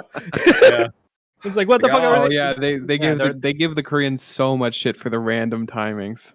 Yeah. Like They're not so to random. discredit probably, them. right Yeah, obviously not. But it's Yeah. like That's my favorite thing is when we have a really weird looking ZVZ. I'll in the middle of the game open up my phone and go look at Lambo's Twitter. I'm like, all right, let's see what's he saying. Well, he's probably right. Is the thing. He probably Yeah, has yeah, a yeah. better answer. It's just get there first type thing. It's the approaches that we're talking about basically. Yeah, it's really cool. Mhm. I agree. It's always been like that. It's also I've noticed in terms of approach. Another thing that I've noticed is Europe tends to be more communal, hive-mindy, where everyone's kind of working on the same thing. Whereas NA as a server is a little bit more ADHD and kind of like everyone has their own style and kind of like does their own thing and figure out things for themselves, and they put a lot of value on that. I'm not sure why that is, but yeah, that seems to be a trend as well. Yeah, I think within cliques, especially in Korea as well, they're very hive-mindy as well. It just depends on like what clique you're in. Like at the team house, it felt like we're almost all in it together a lot of the times, as long as we're not fighting directly against each other. There was a lot of helping and talking and discussion, but yeah, I'm not sure where to put Korea in that. Yeah, to be honest. Well, It seems definitely like know Korea has cliques of like people that are working together and people that are like practicing for each other. Yeah, but you also have a rogue that will bring out a strategy that no one's ever seen. Because he's practicing with other people within. But yeah, of course. my point is, like, everyone's certain always people practicing don't with want to it. practice. That's the only way with to other practice people for against Jesus AI. Christ, You mean? I'm getting damaged here. Okay. There are cliques in Korea that are practicing, right? And they will not give practice to other people that are trying to snipe people within that clique, right? That's how Korea operates. And like obviously, like people, friends, basically. yeah, cliques are groups of friends usually. Oh, cool. What is your point here? I'm getting confused. No, which is like you're stopping me to continue with what I was saying. I don't know. Okay. I'm just asking. It's good. Yeah. I don't think it's as obvious as the European ones, though, to be honest. I definitely do get the feel that they work together a little bit more. Yeah, I would say Europe also. Not even. I don't even mean like necessarily like work together so much as everyone kind of like everyone will copy kind of Serral, right? And then like the top players, and they will develop the meta together, and they'll talk about what's the thing that you should be doing, and like talk a little bit more like in objective terms, like try to be sharp with their definitions. It seems just like whereas Max is talking about being more flow oriented, more like adaptive, right? Like I think it's just different values almost of like different populations to some degree in their approach. I don't know. It's weird. Okay. Also, it has more Protoss. Stray, you were saying you were going to group in as well PvT with Disruptor Blink DT. Could you maybe elaborate on that a little bit? Sure. I think most Terrans will say that the Protoss late game is stronger than the Terran late game. Disruptor have a pretty strong offensive and defensive potential, especially defensive potential, I'd say. And Blink DTs have such great harass potential that they would say it's just so hard once the disruptors are out and DTs are running everywhere. And I think I would, for the most part, agree. Like, obviously, Terrans can win late game. It's not unseen, but it's definitely hard. I would agree. I guess as a whole, I think Protoss early game can be quite tricky. You see a lot of Terrans getting ahead in their early game. Hellion run-bys, different harass options. And some Terrans just play straight up also, like the classic 3 racks, I'm going to push you, and 3 CC off 1 racks. But yeah, I'd have to overall agree Protoss late game is pretty good. It's interesting that's it. Like, I mean, as far as I know, Parting was the first person that was like really massing Blink DT Disruptor late game. Like we saw that months ago from him. And that was, for me personally, that was the first time I saw it. I was pretty impressed. Do you use that late game PvT? Yeah, pretty much everyone goes Disruptor DT now. If you see a game go past 11-ish minutes and you don't see disruptors, it just doesn't happen, I think. Really interesting. What do you think, Estrella, about, and I want to hear you other guys too, about like the kind of direction that Blizzard's going with the changes, with the patches? Like, is this a way that you appreciate? I mean, we're not talking necessarily about a particular balance patch, but there's definitely been a flavor to the last several balance patches, the way that they're going about things. So what do you think about it as a pro that has to base his living off of the game balance? Yeah. I will say that there are two approaches you can take when making balance patches, and one of them is making the game more interesting, and one of them is making the game more balanced. Obviously, ideally, you'd have both. But I think Blizzard has more so been emphasizing the interesting point than the balance point.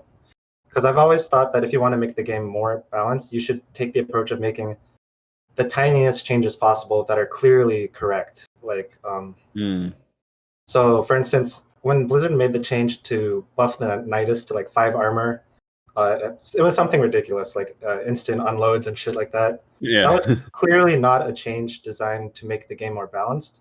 That was a change designed to make the game more interesting. And if you want to make the change more balanced, maybe you like buff the Nidus ever so slightly, because clearly it was too weak before, no one was ever using it. So if you just make a tiny change to the Nidus, as opposed to the drastic change they made, it would definitely be, almost certainly be a change in the right direction without disrupting the balance of the game. So I would make changes like that, give it time, and then make more changes like that. Yeah, the thing with that is you would have to give it a lot of time because and also like the meta is going to change and players are going to learn, obviously. But if you don't give players an incentive to try the units, they won't. You know, like if you say, okay, it's one more armor. They used to do it like the balance between that, right? Like prisms weren't used, and then they made the prism absolutely fucking ridiculous, and then the very next patch they walked it back a bunch. I like that. Yeah, but it was in between the starting value and the crazy value, and then. You know, it's been nerfed a couple times. These then, but patches you're talking about are quite out of the era that we're talking about now, though. Yeah, well, what I'm saying is the older era of balance patches was more what Kat said, where they'd give you a lot and then walk it back. It would be like, hey, try this. It's really good. And then, okay, now we're going to nerf it down to something more reasonable. That's how they used to do it. But right now, it's definitely, it does seem like they're it's more more on the what Australia is conservative, saying, right? What was the question? Well, no, we're talking about what you were just saying, where it's like basically the very, very small changes are like towards the right direction, and then you have the ones that are more interesting. So what do you think about the current patches rather than what? So I mean, for a voidray, it would be another example of the change where it's a very drastic change. They did a lot of things that made the voidray a lot stronger. And if they wanted to take the approach of strictly making the game more balanced, they could have done one out of the 3. I think they made 3 different changes at once. It was price, speed. What was the last thing they? The flux veins was removed. The flux veins. No, it wasn't. There's still flux veins. No. I mean, there was an they improved the flux veins, and then that was reverted. So there was speed on the voidray and cost on the voidray. I think. Was there anything else?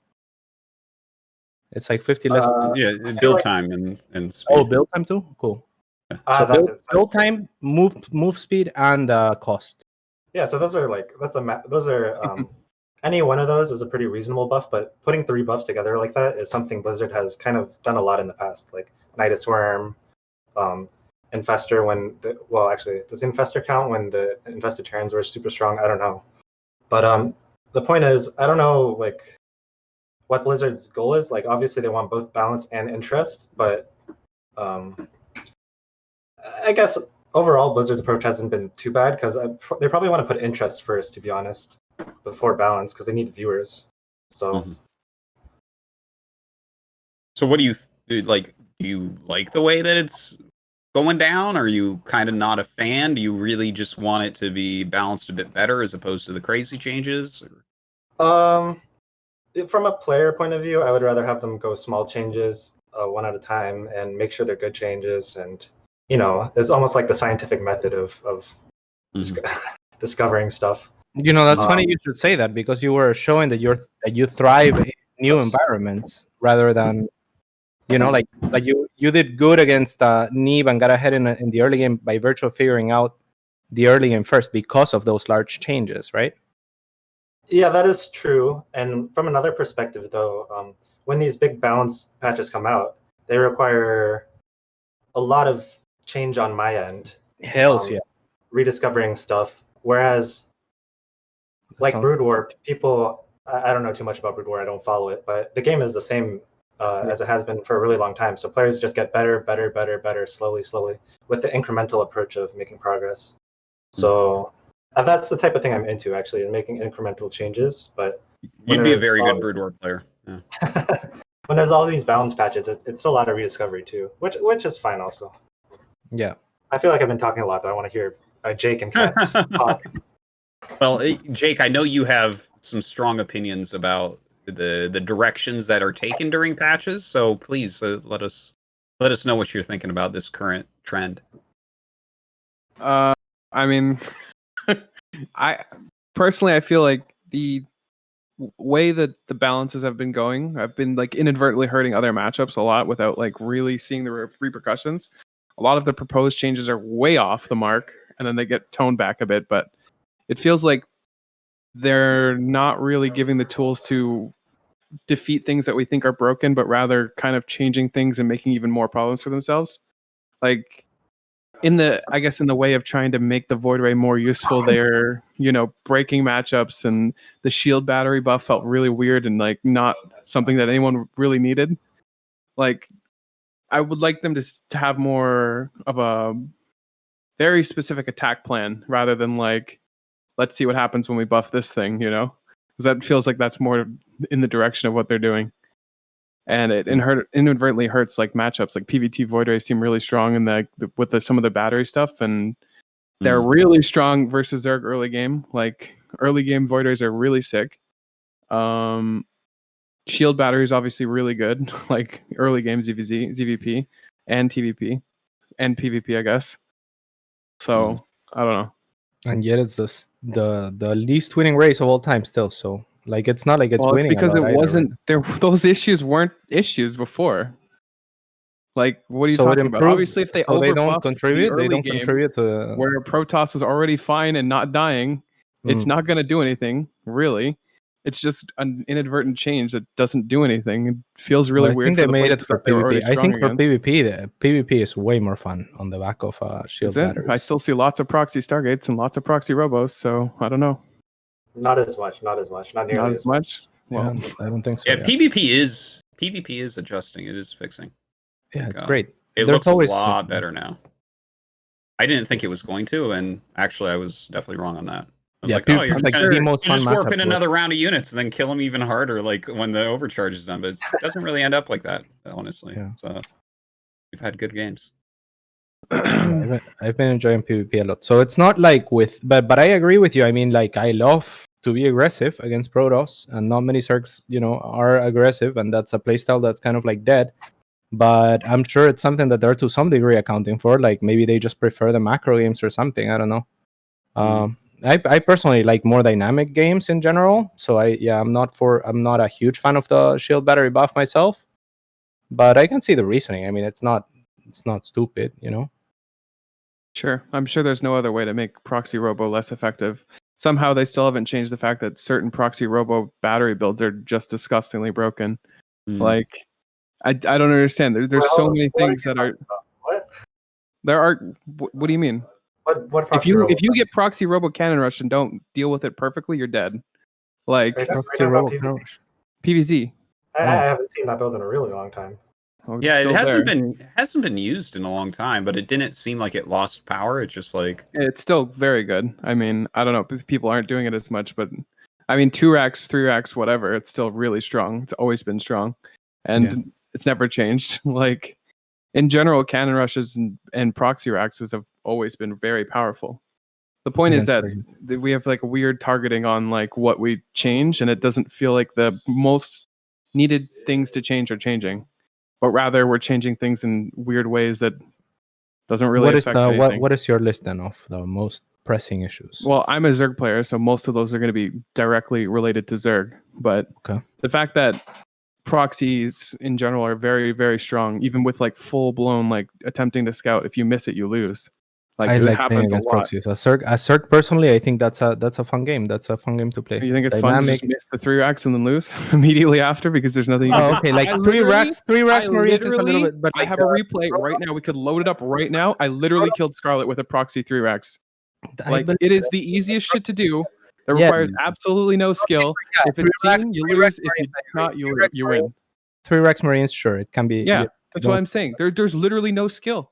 But That like, one's no You fun. think that that's Scatter fun? Rush Robo and stuff like that, it doesn't matter, too much if you scatter or not. It's still a game, and it's fun, and it's dynamic, and you can. Yeah, it's really fun for when certain maps where they can just find these really sick spots that can rush you and you lose the game. That is very fun. I agree. As a commentator, actually, Have you ever played and against and a Parting? spectator, it's Yeah, like I can imagine the frustration of actually. playing against it, but like watching it and commentating it, it's actually pretty very fun. fun. Yeah, is. no, I don't doubt that.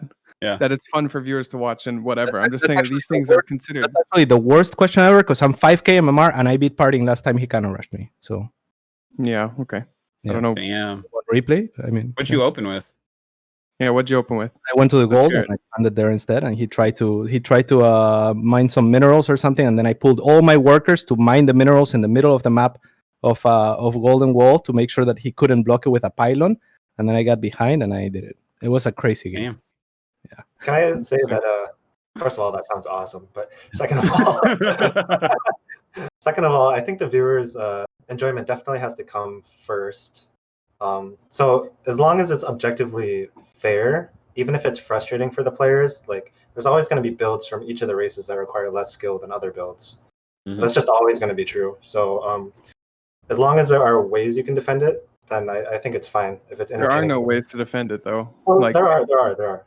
like 3 racks, if you don't scout it, you lose. Like, Yeah, but if that's you it. do scout it, Yeah, you sure. beat most players that aren't Maru. You realize how much of a gamble this is. It's just so dumb.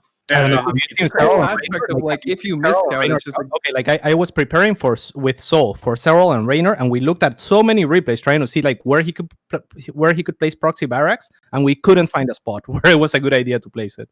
Like they just scout everywhere, I don't Like, understand how that's possible. There's literally no spot. Paulo, you're talking about with a drone also scouting, right? Or Yeah, just the overlords? drone Yeah. Drone too. Oh, if you drone scout, sure. Yeah, so I if guess you're we're playing, taking drone scout every single game, and then if they just play a normal game, we're behind well, for I a mean, build that's just considered broken. you can drone scout around. I personally like getting like against Terran because I always have a drone scout on the other side of the map to make a hatchery on the other side of the map. Because of that, I'm usually pretty okay against like the 2 racks and 3 racks because I can actually just make the proxy and like make circles Alright, from. well, Just I mean, we can just not touch it, and it'll probably be around for another 3-4 years until StarCraft 2 is done. Like, I don't see when 2 racks will ever change. We've How- literally had it for how- 12 No, years. it'll probably exist forever. That's just normal though. But you need stuff like that to exist. It brings balance to the force. It's like the fucking Yeah, Sith, Well, you know? it's a one-way street, though. Like, What do you mean? Yeah. what because there's it's no an evil proxy build. hatches or no 12 pulls, no 14-14s, 13-12, 16-16, That's whatever true, you want to yeah. do. It's all garbage. Yeah, Well, but 12 That's was normal. decent in CVP, no? TVT I'm talking about. It's a one-way street where they get to do proxies every now and then and just kill you. So you have to respect it, but there's nothing you can do to them that'll just kill them. welcome to StarCraft, bro. Like this exists in StarCraft 1 as well. There's like one-sided shit there where it's like, yeah, I don't have anything Yeah, like I'm that. not saying that it doesn't or does exist. I'm just saying that it's kind of a dumb design, Why? especially with 3 racks specifically. Like it's, First off, this is all about the point of like we're not targeting actual things that we consider imbalanced. That's okay, all. but personally, I think that Zerg by design is the defensive race. So if you're defending, I'm not. Yeah, Zerg by I don't design is defensive race. Why are we just dying to builds without any real fucking play around? But we're not really, right? Like we're winning everything. We playing the 3 racks. Is that what we're talking about? Yeah, balance, right? Balance and design. I'm talking about 3 racks specifically. Oh, okay. I don't know what we're talking about now, but Mm. I was Yeah, just no, trying I mean, to point out the fact that we have builds that are considered imbalanced.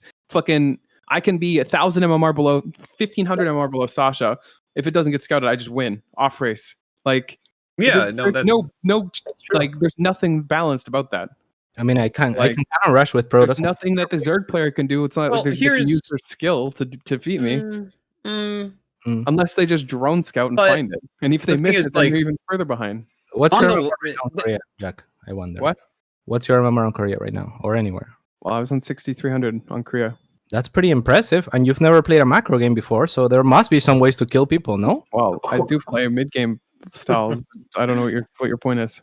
Okay, so that sounds like you can kill people then, up until very high levels. Well, depends. What? I mean, I don't know where you're going with this. I can definitely play mid games. Okay. So there's just no early games. That There's nothing early game for sure. Well, I think we're straying from the point because I don't know. Clearly there's balance in the matchup objectively. Like it's I don't know what the exact statistic is, but it's balanced. Perhaps this one interaction where the Terran has early game options and the Zerg has worse early game options is true. Fine. Yeah. No, first off, my only point was that we're not targeting things that have been considered imbalanced with balance. That was it. I'm not saying whether it's good or bad. I'm not saying anything like that. I'm just saying that we are doing changes for the fun of it when there are things that are considered imbalanced. And I was using 3X as an example just because it's so like you can be so much worse and kill people with it. And it's been so around for so long, and we see it so many times in tournaments. Balance, right? Because balance is the overall picture, and the 3Rex will contribute to that picture. So it's okay if Terran has strategies that are easier to execute sometimes. All right. But isn't that the case with everything? That's how it works. Well, overall balance is more balanced because we have the ability to 3Rex. Well, I mean, 3Rex is cheesy and shitty. The thing is, you can't get rid of everything that's like that. There will always be one thing that is the easiest thing to do that one side has. Yeah. That will always be the case, because no matter how many things you take away, there's always going to be a strategy that's a bit easier that one side has that's earlier in the game. Like, it's just... We got the roaches. What are very easy to make. We have what? The roaches? They're very easy. Roaches early game rushes? Roaches are much easier to make an attack move for multiple skill levels than it is to defend, right? And to you know what's... I don't know, when was the last time you saw a Roach all-in work off of like 1 to 2 bases? I mean, it's rough, yeah. But I'm Roach on stuff. I don't know where we're going with this, but certainly there are no early game all-ins versus Terran. It's an interesting stance I feel like you're taking, Jake, because I know that you've always liked patches that like really mix things up. Yeah. And the patches that are like for entertainment purposes, like Estrella pointed out, like the mass voidray changes to kind of mix it up and stuff, wouldn't that kind of fall towards that rather than balance? I mean, it's not like exactly the same as the year-end. Of course, it's not as big, but it does. It helps to mix it up. It kind of. I don't know. Yeah. It feels like we are being pushed into playstyles that are still very active, and I don't know. It's not big enough changes to actually change anything relevant to the game. Like, the army compositions are still very valid. Like, I don't know. Maybe I have a little bit more extreme opinion just based off the fact that I was easily hit the most by some of these nerfs. But at the same time, I'm hoping that if it happens to me, it can happen to anybody, you know? And these changes are also not really like... If we don't stand up for your cheeses, then who's going to stand up for us, right? I don't know. Like, you could one day just lose whatever. I mean, Infestor basically died, right? They're going to remove all the macro units, and then they're going to see... I mean, they are. They have. They have really hurt a lot of the macro units. Like, there's no question. For Zerg, like, the Broodlord has been crippled. The Infestor's been crippled. Like, there is a lot of things going on, you know. Yeah, they did buff the lurker when they nerfed that overall comp though. Yeah, they did kind of. I mean, with it before upgrades, it's still worse. Much to Estrella's dismay, the lurker got better. I think the lurker is a more interesting unit, but I like playing against Broodlords more. But that's besides the point. Yeah, I don't know. My only point was that we're not targeting specific things that we would consider imbalanced. That was all. Yeah, I think like, even the late game wasn't really targeted in the right places, like ZVP. And that's obviously a really hard thing to do. I'm not saying I have an easy answer. I'm not full-time employed to do this. But there certainly aren't, like, I feel like it's weird. We're going to give Tempest ability to kill spore crawlers. That's how we're going to fix the late game, you know? Like, what do you think on that one, Max? What do you think of that ability? Have you used it? I did use it in my match for Sasha. The hour-long match, and I don't like if you're using that upgrade, that means the type of game it is that there's a million spores and you're trying to kill them one by one, and that's not interesting for the players or the viewers, I think. So Yeah, like that's just a silly way of dealing with Yeah. late game issues, right? That's not any fun. It's like it's fun for a few minutes, and then you're like, oh wait, this is going to last forever. I don't think it was fun for any minutes for me. No, really. You will kill them twice as fast. So in a certain way, it is addressing the boring part and cutting it by half in that area, right? But, yes, but the problem is the Zerg's response is to build twice as many spores. Yeah. It was the same thing when they nerfed queens. I'm like, they're just gonna make more queens. Like, you know? You know what the real problem was here? It's like giving the damage upgrade. Just fucking reduce the supply of the Tempest, please. Okay? Yeah, Just let me way have better twice change. as many Tempests, and then I don't know. I think that's a good change. Reducing Yeah. the Tempest, yeah. That would be a way better change than a Dorito cannon that does 40 damage to spore crawlers. Yeah. Like, it's just It- weird. That's what I'm just it saying. is. Like, some of these changes are just weird fix problems that aren't. Like, Yeah, I don't mean, know. Well, it's especially weird because the damage upgrade as opposed to lowering supply makes them stronger late game. Having the damage upgrade makes them stronger early game, right? So now we're seeing the Tempest cheeses against Terran and shit, where it's like, because I have 2 Tempests, but I fucking 2-shot a reactor. All right, like, and it's like, well, I don't. That's yeah. That sounds kind of cool, actually. I hadn't thought. Kind of weird. All right, one final balance question before we get into the Patreon questions. Should Protoss get a door? No. You guys have seen this little meme thing where it's listen. like, you know, when lings run in and your adepts are out on the map, right?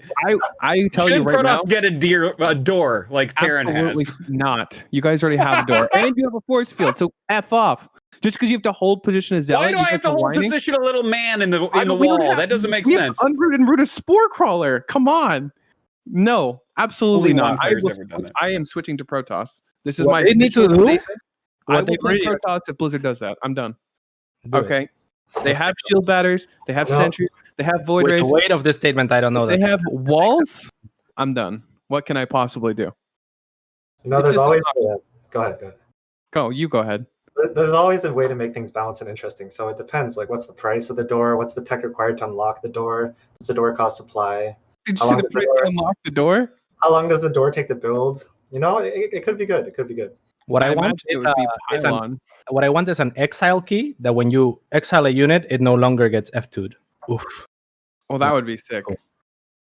Now that Uh, That's then like why a not pretty good idea. I hate anything that's trying to fix F2 because it's the laziest fucking thing and makes StarCraft players worse. I'm against F2. I've literally never used it. The only reason I had it binded to like backspace or some shit just so I could find my fucking Oracle late game. Okay? Like that was because I'm like, I don't know where I left that thing. But that idea is not too bad. That is, but I hate things like sieging observers and fucking sieging that overseers is- so they don't get grabbed. I hate it. If you actually did implement this idea, you would no longer need the siege observer. Yeah. Yeah, that's specifically so that they can do that. I mean, It's interesting that the observer and the observer siege in particular actually had an impact on the game besides making it easier. Like the range is no joke. The extra vision range. It's pretty Yeah. cool. I like it though. Yeah, I think it's good. Because there's like a downside to it, you know, Mhm. and an upside. Mhm. Yeah. You can't move it. yeah. I mean, I agree with the change as well. Yeah. Also, liberators have that mechanic where whenever people just siege their liberator, I'm like, motherfucker, you're just not. Yeah. Oh, what about the door cats? Protoss need a door? I don't think so. No. Listen, No. if we're not going to give the Terrans the ability to build their tech labs wherever they want, then we're not giving Protoss a door. Okay, we're going to have to appease literally everybody.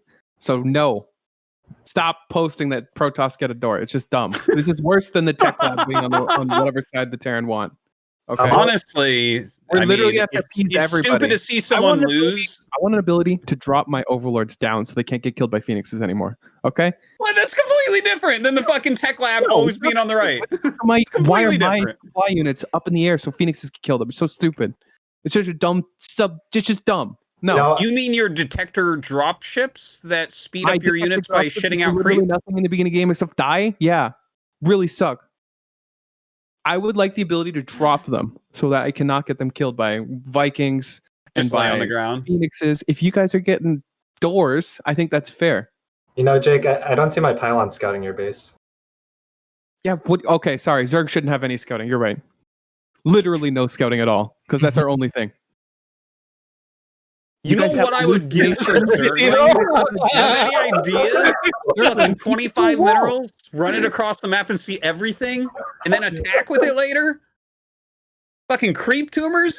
You know what's better than 25 mineral Zerglings? What? Free unit Phoenixes. Those are way better. It's amazing. We also have Revelate. If you could give a sentry 75 energy for 25 minerals, the game would fucking break. 75? What? What? If you can restore sentry energy for 25 minerals, the game would break. Is what I'm saying here. Okay. Because that's what you just said. That's Yeah, what you just said. That's I very mean, well. Yeah. All I'm saying is, okay, so Zerglings should be what's our change here? I mean, you guys can build your Remove buildings inside your Zerglings, wall.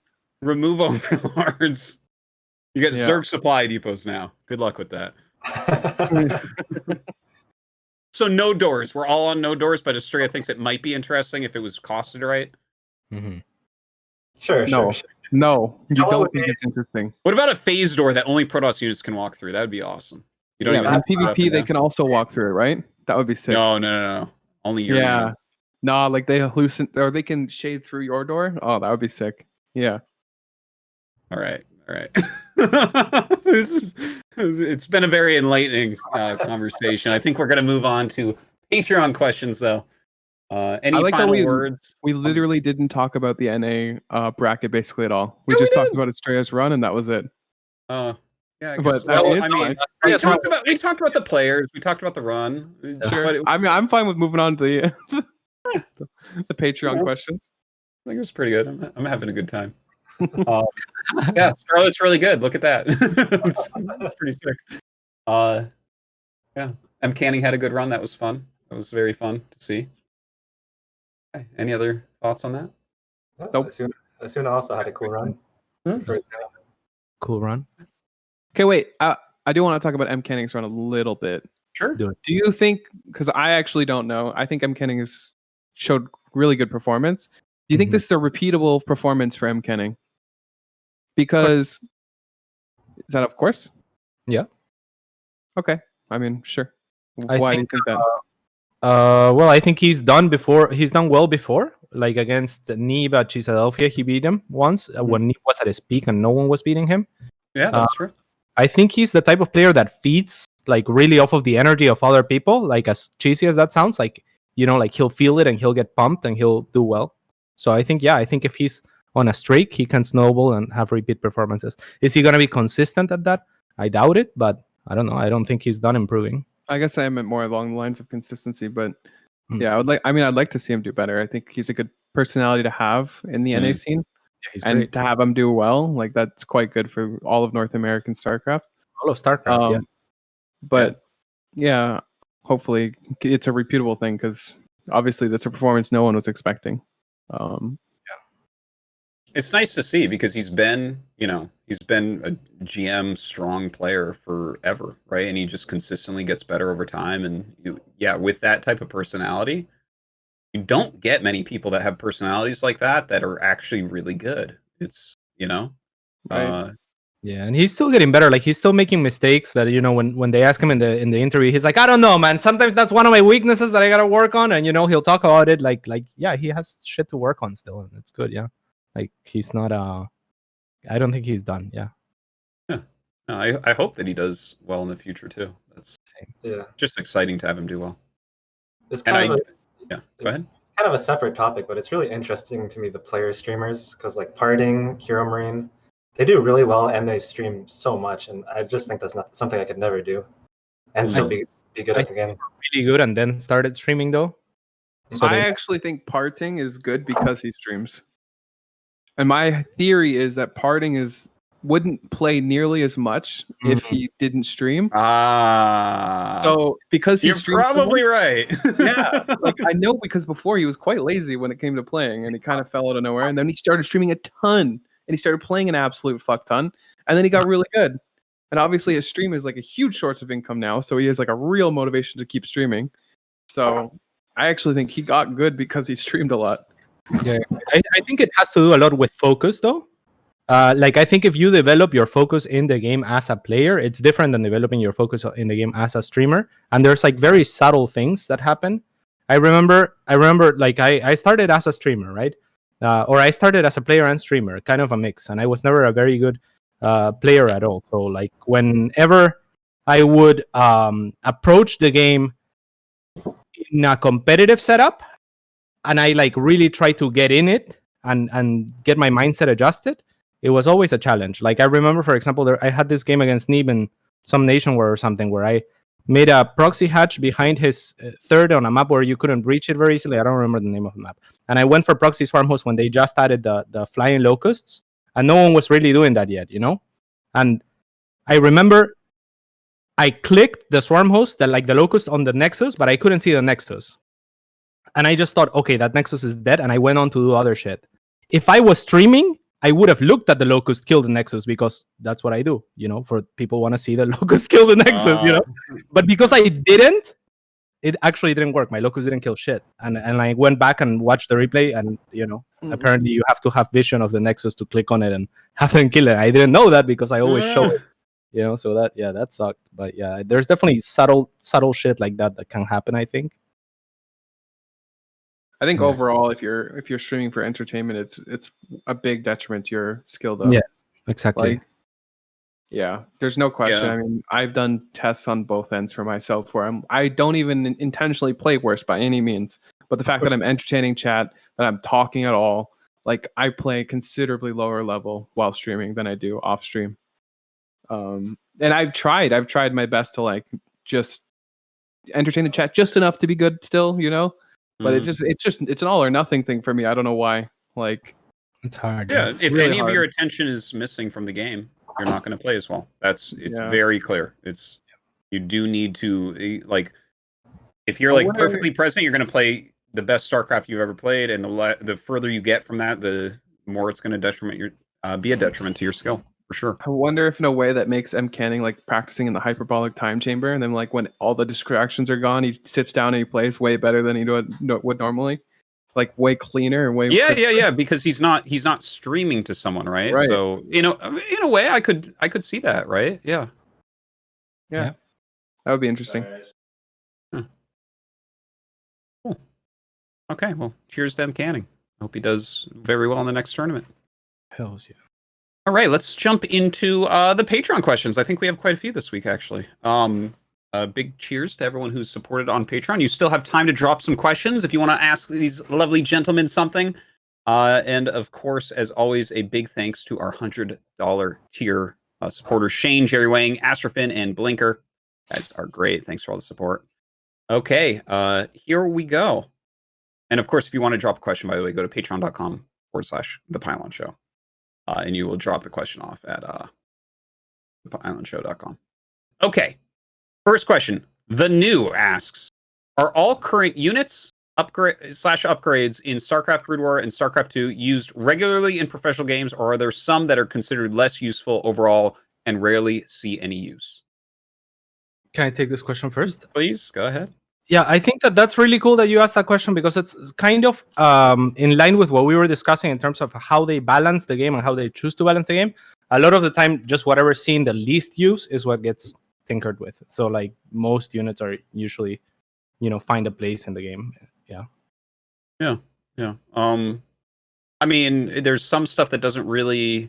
They are tinkering a lot, like Microbial Shroud, right? You almost never see that. I think I've seen it twice in pro games so far. It's just so they continue to tinker with it. So I think in StarCraft 2, eventually you'll kind of see everything rotate in and out as they tinker. In StarCraft Brood War, there's a whole slew of upgrades that never get used because they're complete garbage, such as all the scout upgrades. The medic upgrades are almost never used. The ghost upgrades are basically never used.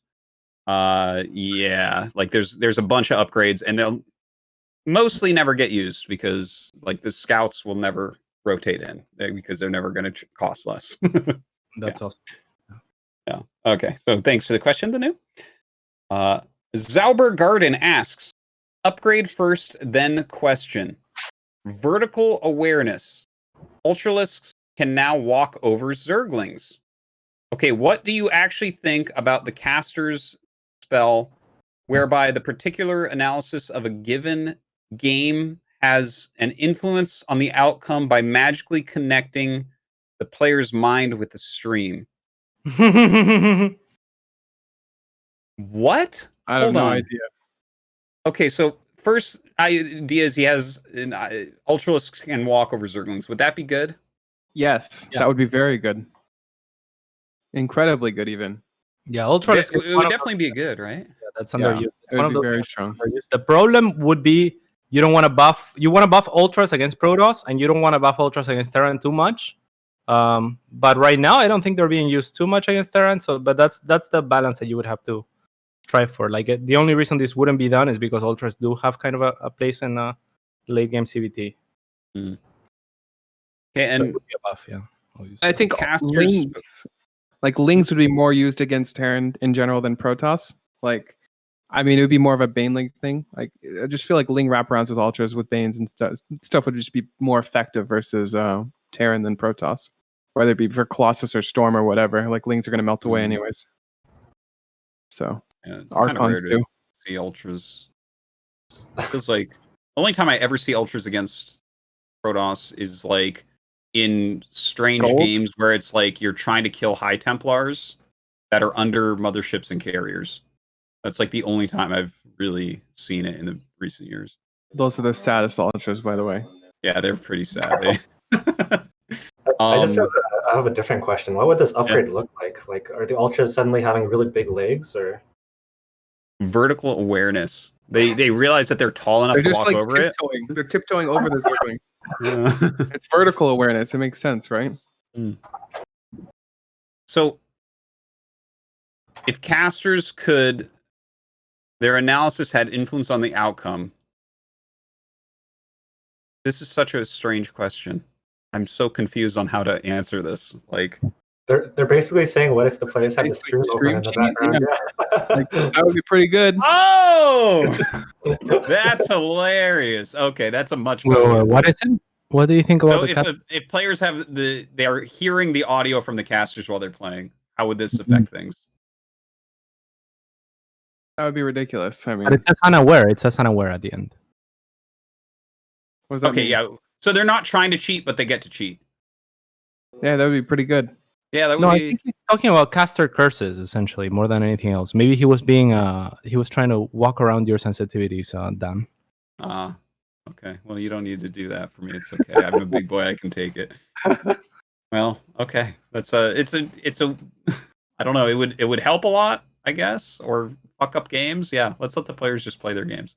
Thank you for the questions, man.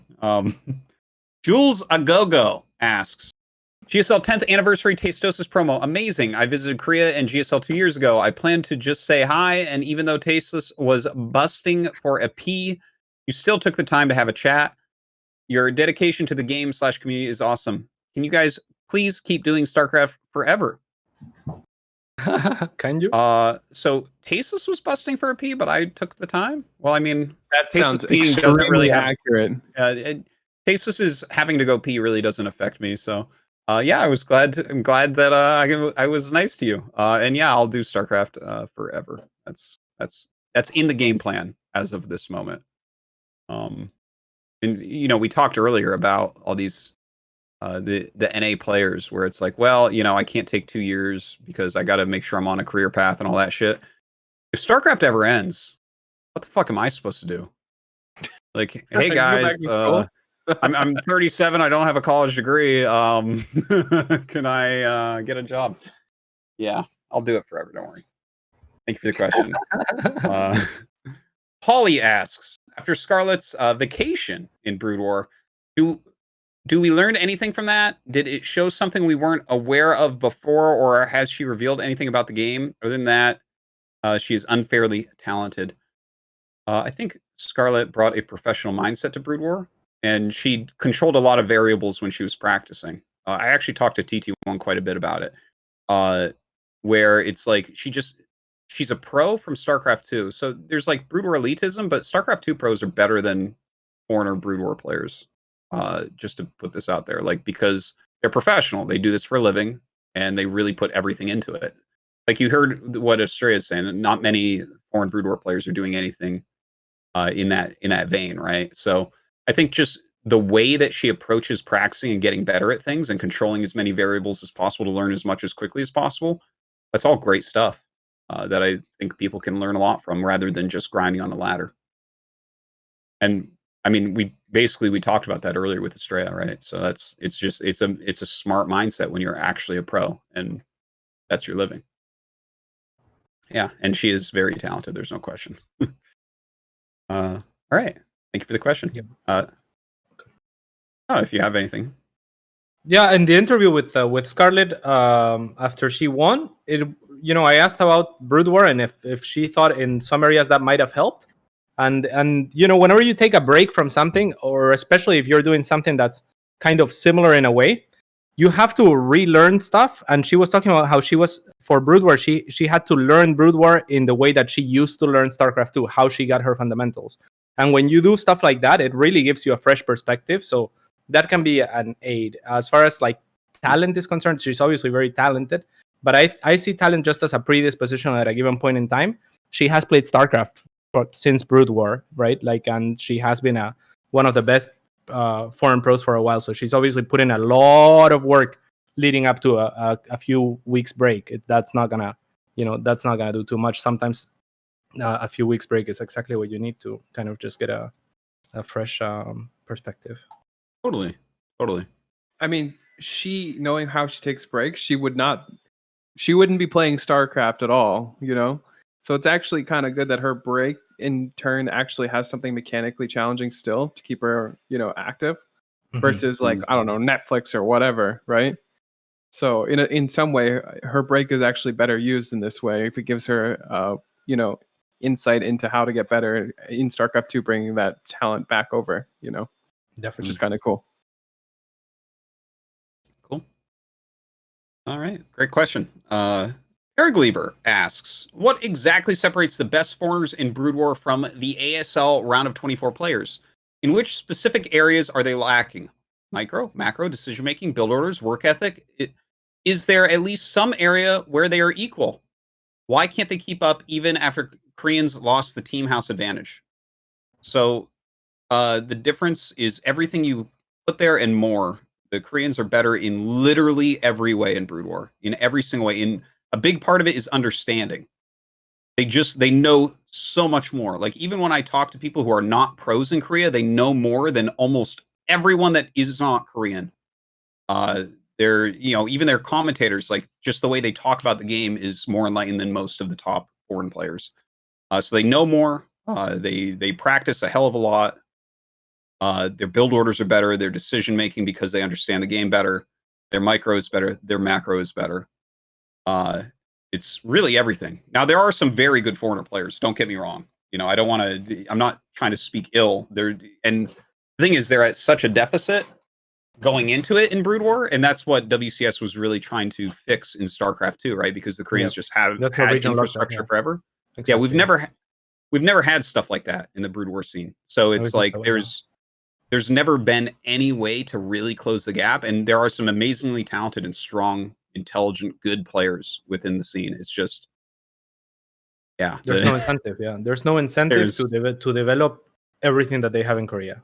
Yeah. So, like for instance, right, the best foreign StarCraft 2 player, Serral, he's won nearly $1 million in the last few years, right? The best foreign Brood War player, Bonneth. Like, if him practicing as hard as he could win $1 million in the next 4 years, I bet he would have to move to Korea for starters. Yeah, no, he would have to, right? But I mean, if a whole ecosystem popped up where he could win a tournament against Europeans, they could all get up the rail a little bit quicker. But that doesn't exist. Like, I mean, even Flash doesn't win that much money in Brood War. The prize pools are much lower. It's not as backed as StarCraft 2 is as well. So there's no real infrastructure for foreigners to get that good. And catching up is much harder. Yeah. Because of what you and Max were talking about earlier as well. Like, I think catching up in Brood War is so difficult because the game doesn't change. So, you're just accumulating knowledge and ideas and like perspectives over time rather There's than no resets, having right? to, yeah, exactly. Yeah. There's no reset points, so you just have to, put in 20 years of work. Yeah. It's hard. But yeah, it's that's okay. There's still I almost in a lot of ways have greater respect for a lot of the very strong foreigners that put in a lot of time in Brood War, because there's no, even if you win BSL, like Bonneth wins a bunch of BSLs, but you look at the overall money he wins for the amount of skill he has, they don't line up. He could play any other game in the world and win more money with the type of skill he has, So yeah, there you go. But thank you for the question. Yeah, I hope that elucidates the point a bit. All right. Sorta Cannon asks, we often see that players are better in some matchups than others. What if instead of having a single MMR, you had an MMR for each of your 3 matchups? How would that affect the ladder? Would it affect the pro scene at all? Oh, that's a great question. What do you guys think about that? Max, go first for once. Yeah, I want to hear. I wanted someone else to go so I could. You have to think about it. I could calibrate. Yeah. Okay. I'll try to answer. Okay. So if you had different MMRs, yeah, I think the distance, you would probably improve quicker at all the matchups, I would imagine, because you'd be playing people closer to your level, right? And then but you could get matchups that get exponentially better, right? Like if your PvT is really good and you keep getting great practice against really strong Terran players, right? You would never have your other matchups tank you down, so you're playing against weaker players. So you'd always be building a matchup. I don't know. That's my first thought. Okay, I think it wouldn't have that big an impact, but what would have a big impact is if you could specifically search for a matchup when you're queuing ladder. So if I queue a 1v1, but specifically PvT, like how there's map preferences, you can veto some maps. If I could select that, I think that would be a big help to players who are trying to make specific improvements. The only problem might be is if it broke the ladder, because everyone wants something, not to play a race. Yeah, not to play. Yeah, just like no one wants to play submarine. What if no one wants to play against Zerg, for example, right? Yeah. But yeah, all I can say about this specific suggestion is that would definitely be interesting, and I'd like to see what my MMRs are and stuff like that. Yeah, League kind of does that. I think it'd be interesting, but yeah, difficult to implement.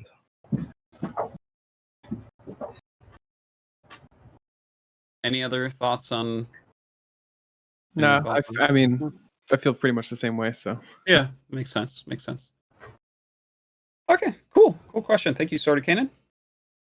Knocked Cop asks, how come it often takes that long for rocks to be destroyed? I.e., for Zerglings, a run-by is on the way, but hasn't arrived yet. The bulk of the army sits or moves near rocks while waiting for a push, yet the rocks are never attacked. 30 seconds later, there's a fight where the rocks worsen the engagement.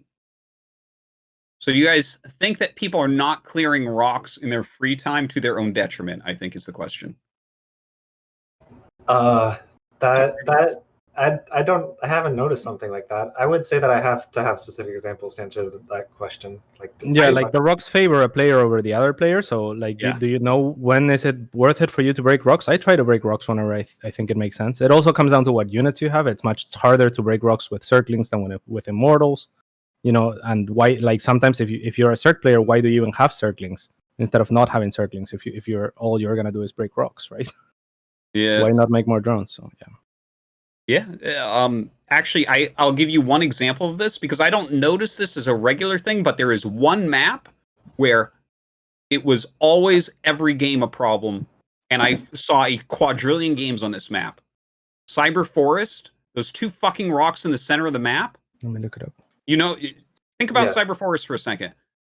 No one has ever, I think the rocks are invincible because no one has ever killed the rocks in the center. I've seen so many people fuck themselves up by trying to get in or out through there when they could have killed the rocks 1,000 times. I never understood watching Cyber Forest at the pro level. I have an interesting follow-up question, I guess, is do you think the rocks have too much health? Because, the point of them being in the game is interactivity and map out and stuff like that, but there's a lot of situations, like early game, you're just never killing rocks, for instance. Yeah. I mean, It's not good use of your dice. You'd have to sacrifice a decent amount of your income to build a unit or army count big enough to actually kill rocks. You know. Yeah, or too much army. Yeah, but there's like minerals that you can mine that are just 5 minerals. So like yeah, there could definitely be mix sense of rock HP. Yeah, and I you see think those. I feel like those are actually used a lot more, right? I love So, those. Yeah, yeah. those are great. Yeah. Yeah, the image we're showing of map, the ones at the very bottom of the little picture there, those two rocks, where it's the low ground in the center. Yeah. No one ever Yeah. fucking cleared those in any game I ever saw. Yeah, that's It takes. interesting. I mean, it takes a lot of time because you have to have your army to clear those rocks. You have to have your army in the middle of the map, so it's kind of awkward. You could get counterattacked. Yeah. Whereas if you want to just directly attack, it doesn't make sense. It's much faster to either go around and Yeah, just and in that particular position, you're also committing to attacking rocks on low ground. So if they have a high ground, it's kind of sketch too potentially. Like if they just show up and you're there breaking the rocks. Because I've broken the rocks on what's it called, the map with a rich Vespine Geyser that's still in the map pool right now. That's about to rotate. Just it's been around for a while. I'm What are you really bad talking with about? names. The Everdream, is it Everdream? Everdream has rocks in the middle, right? Yeah.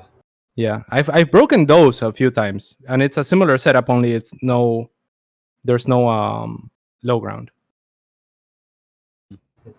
Have you ever broken the rocks on Everdream, Max? You're really testing my memory here, but Probably no then. I would guess Maybe. that I have. Probably, yeah. You've played enough games. It's like there Yeah. had to be a game where that happened, right? We did Like see someone hit the rocks with banelings the other day in GSL, which I thought was hilarious. It was only like 2 or 3, but I'm like, I haven't seen that since Wings of Liberty. That would be cool. That would be cool if some rocks had like a gravity to them. If you have like units nearby, it pulls them.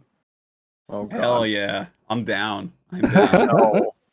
The only Gravity unit that would rocks. really suck for is the Baneling. Yeah. Yeah, that's More how you know Baneling nerf. It's like the only unit that would really suck. Yeah. Okay. Thank you for the question. Fridge Raider asks, when are we getting Pylon Show Jeopardy? I think it'd be a really neat special event to do at least once. Assess everyone's StarCraft knowledge in all aspects, history, gameplay, lore, etc. That's a great idea. Maybe, yeah, well, I'll talk to won't invite talk me to for that Cobra. Maybe we'll do that. Yeah. No, Yeah. you'll be one of the questions though. Who hasn't eaten a shoe he's supposed to eat? There'll be at least 3 then. There'll be at least Yeah. 3 people.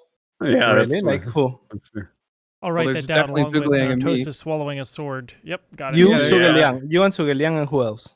And Artosis with a sword, which is kind of that's true. close. Artosis with a sword, I guess. Yeah. I learned my lesson a long time I'm ago. sure there's others. These are just the high profile ones. I think Harstem ate chocolate chew at some point. Yeah. Cop out. Well, he is Dutch, so that makes sense. All right, thanks for the question. Maybe we'll do that. It's a good idea. Thank you. Sate Zero asks, do you endorse me hating BlindRoar for their TL.net ASL preview article? Reference: another ASL and another Group A start for Bisu. What are the odds? Well, the only odds that matter are that he's 100% making it out of his group in first place. Sob.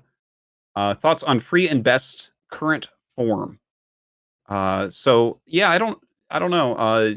When I saw the group, like obviously Bisu is a favorite, and I have to say that for the camera, but his PvT is really lacking. And I felt that especially last season because he should have fucking died to Ample last season, 100%. Ample was so far ahead. So I was not like, and the thing is, Shine can take a game off anyone dust to 1. So yeah, I think saying 100% on that's silly. Fucking BlindRoar should eat a shoe. And thought on free and best's current form. Best always looks good to me. I haven't seen as many free games lately. Normally he's another Protoss like Bisu that excels at PvZ and is a bit weaker against Terran. I'm not sure because again, I don't follow Free's stream at all, so I just haven't seen many of his games lately. So sorry, I can't comment on that. Thanks for the question. All right, our best named contributor here, Ass Rash asks, hello, not only is Protoss the weakest race, it also has the worst music. The melodramatic symphonic swells distract me when I'm trying to watch workers scout for proxies. Do you like music playing when you watch games? Would science be better, or can we at least ditch toss music? Love, Ass Rash asks. Silence would be really bad, not gonna lie. Like, definitely having music is better. But someone I agree. Yeah. Fuck Protoss music. It's so bad. I hate it. I still It think it's doesn't good. come to mind. I can't picture it. Nah. Protoss Can you music hum it? sucks. Can you do a Protoss music impression, Jack? You know what I'm talking about, right, Max? I don't actually. I can't think of the Protoss music off the top of my head. I Same, mean, same. I can. it's yeah. Like, Dan, you guys can you? right. You know what would be a good idea is if Blizzard has all these war chests and stuff. Why not have some new music in the game? Shit! You're brilliant! Ooh, I that just would got be so chills. smart. I would buy that so quick. That's amazing. That's a great idea. Don't they have Brood War music as Yeah. an option? It is an option in there. That would be Yeah, sick. that would be That's cool. a great idea. That's a really good idea, though. Have some other tracks in there. Yeah. You can pay me back later, Blizzard. Yeah. Pay him with some lurker nerfs. He'll win his own prize money. Yeah. How are you gonna Uh, compete with like Spotify and stuff though? Is the question, right? If you start putting music in StarCraft. And Well, sell it doesn't need to be no. It doesn't need to be like famous tracks, but it could just No, they be make like their own stuff you normally music. don't have when you're laddering, right? Mhm. Yeah. I'm sure they have music sitting around, some symphony stuff, whatever. All right. Good question. Thank you, Ass Rash asks. Tommy Balls asks. Random. Games like COD are great to play, but I can't get into watching them like I do StarCraft because the point of view is unwatchable. I wouldn't want to watch baseball if I only had the left fielder's point of view. How is it that developers and viewers haven't figured out that StarCraft has the best viewing experience? I mean, I it agree is with very that. good. Yeah. It's a really good viewing experience. I Like, think fighting same games with, in StarCraft are the easiest to watch. certainly, yeah. I mean, any game like that. Overwatch, when it first came out, I felt it was really hard to watch. Like, Super there was a hard, yeah. team game aspect with like tons of like synergy, but you can only see the point of view of one person, and you can't get the comms, so it's really hard to watch. Like, And that's it's 6 definitely people, true. and they all have like so Yeah. many colors, and yeah, And there's so many their abilities. Yeah, What the hell's going on? Yeah, Overwatch was I definitely feel that. terrible viewing experience. I think, yeah, they tried to fix it a little bit, but yeah. Yeah, I don't know how they release a game like that and not think of like the viewing experience. I mean, because clearly they intended for it to be an esport, you know. So you'd think they would have a lot of viewing experience tests and stuff, but yeah, they kind of don't really. That's a very good point. I don't know why I'm getting blurrier and blurrier, but do you guys regularly watch any other games besides StarCraft? No. Right now, I don't. For the last like 2 years, I haven't really watched as much. I used to watch a bit more of like fighting games and stuff, but we've just had so much StarCraft at this point. Plus, I've upped my streaming a bit and stuff, so I just don't feel like I have time to really watch other esports. I have so much to catch up on StarCraft 1 and 2. The other game I used to only watch a lot was Hearthstone, but I don't know, I got bored of it after they released like a million different expansions. But that was like the only real other because it was just like something I could watch without really getting into that was still very entertaining to me. But yeah, I kind of dabble in everything and nothing really catches my eye, I guess. I actually the one game that I don't like playing that I sometimes watch just to check it out, and because I think the commentators are really good, is Counter-Strike. I really enjoy watching Counter-Strike sometimes, and Dota I watch when I'm playing, yeah, which is sometimes. Mm-hmm. All right, thanks for the question. We agree with you. It's a great game to watch. Ayamura asks, Fear Dragon finally perfects the brain to StarCraft 2 interface. You can immediately give as many orders as you want, but you still need time to see and comprehend the situation. If everyone had this ability, which would be the strongest race and who would be the strongest pro? If what? Can you repeat it?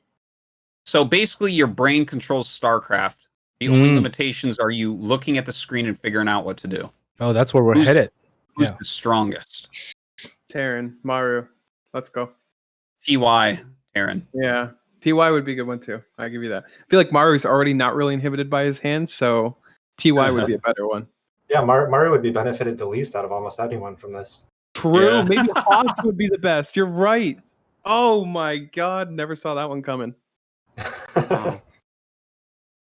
All right. Maybe You know what? You think about it, the old people would actually be really good too, you know?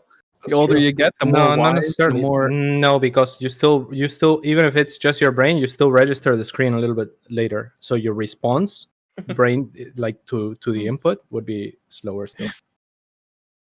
I don't know, man. I think White Raw with a brain to keyboard interface or whatever would be pretty sick still. But his response time would still be like slower. Yeah, he has a little slow response time. You're right. Yeah. Are you guys judging the brain speed of White Raw right now? What is going on here? Not the brain set, that the registering of the screens. Like that's objective. I'm pretty sure there was like stuff. There was a little documentary or something, and there's a YouTube channel. It's called "It's Okay to Be Smart," and they made a thing on StarCraft where they were actually like showing research that after on average after something like 26 years old or 27, response times get a little bit slower, and it adds over time. Like yeah. So response time, as far like basically registering what's on the screen, is milliseconds slower as you age. Yeah, but is that millisecond even going to make much difference?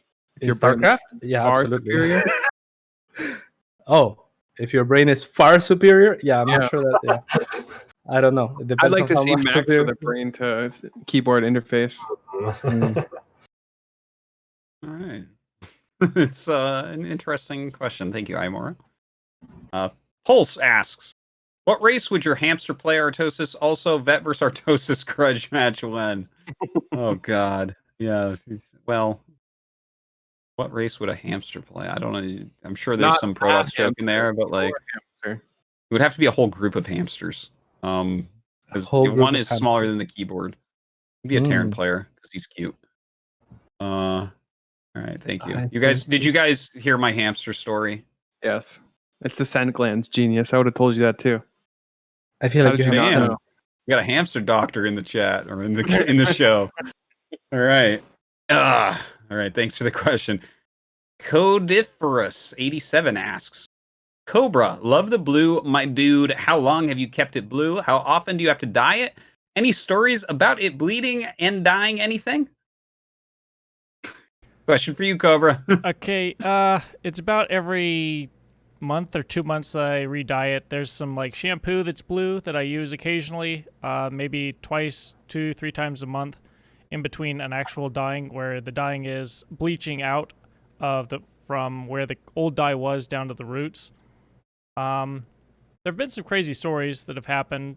Some funny stuff like girlfriend and I get recognized places even though they don't know who we are. We just look famous because we stand out weirdly enough. So they brought us like extra like birthday cakes and stuff at restaurants. One person at a Dreamhack thought we were look like Harley Quinn and Joker. Fun stuff like that.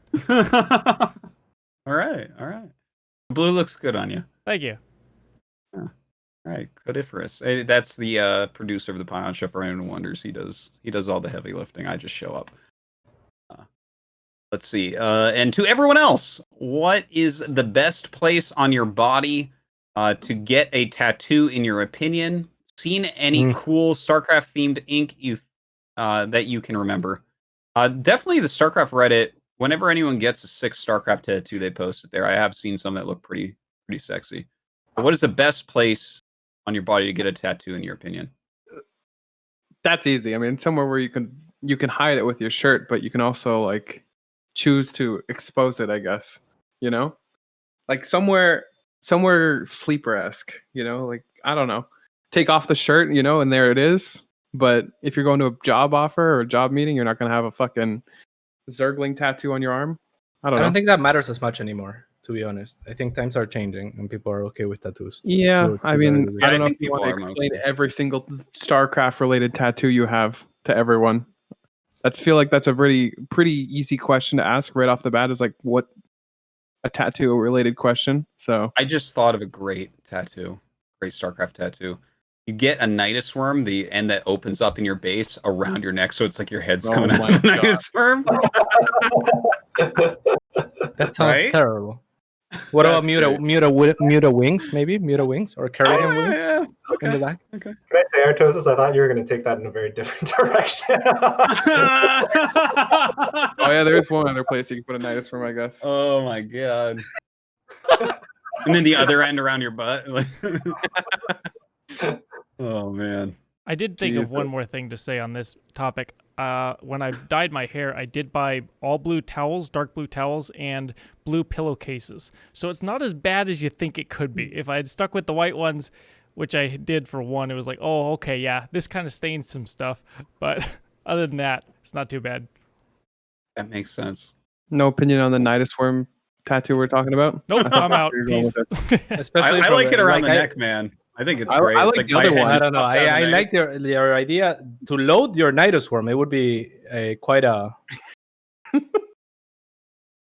quite troublesome though potentially. Yeah, where's the entrance? If that's this the is exit. a He already problem said. He already every said. time. But you You got to put the entrance somewhere.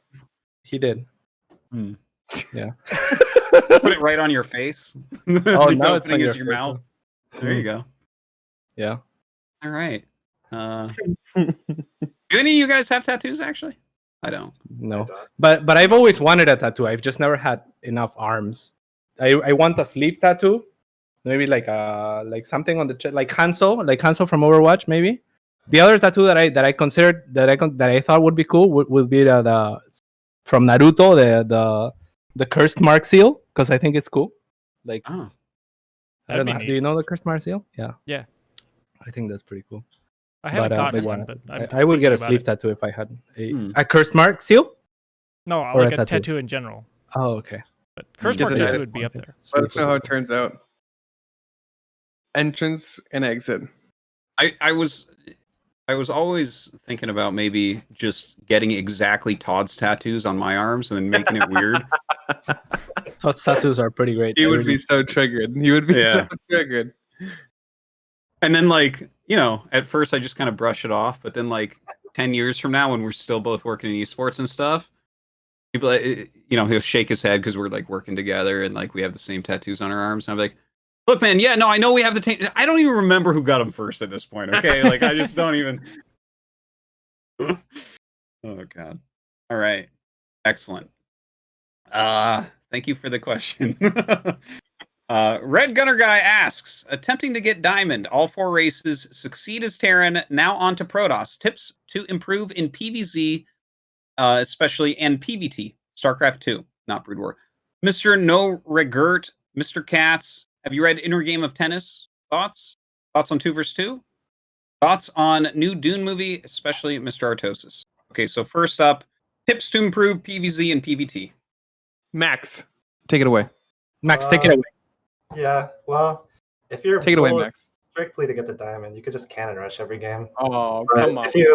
if your goal is to get diamond in a certain way, then just watch pro replays and see how their play compares to yours, and look for specific things you can work on.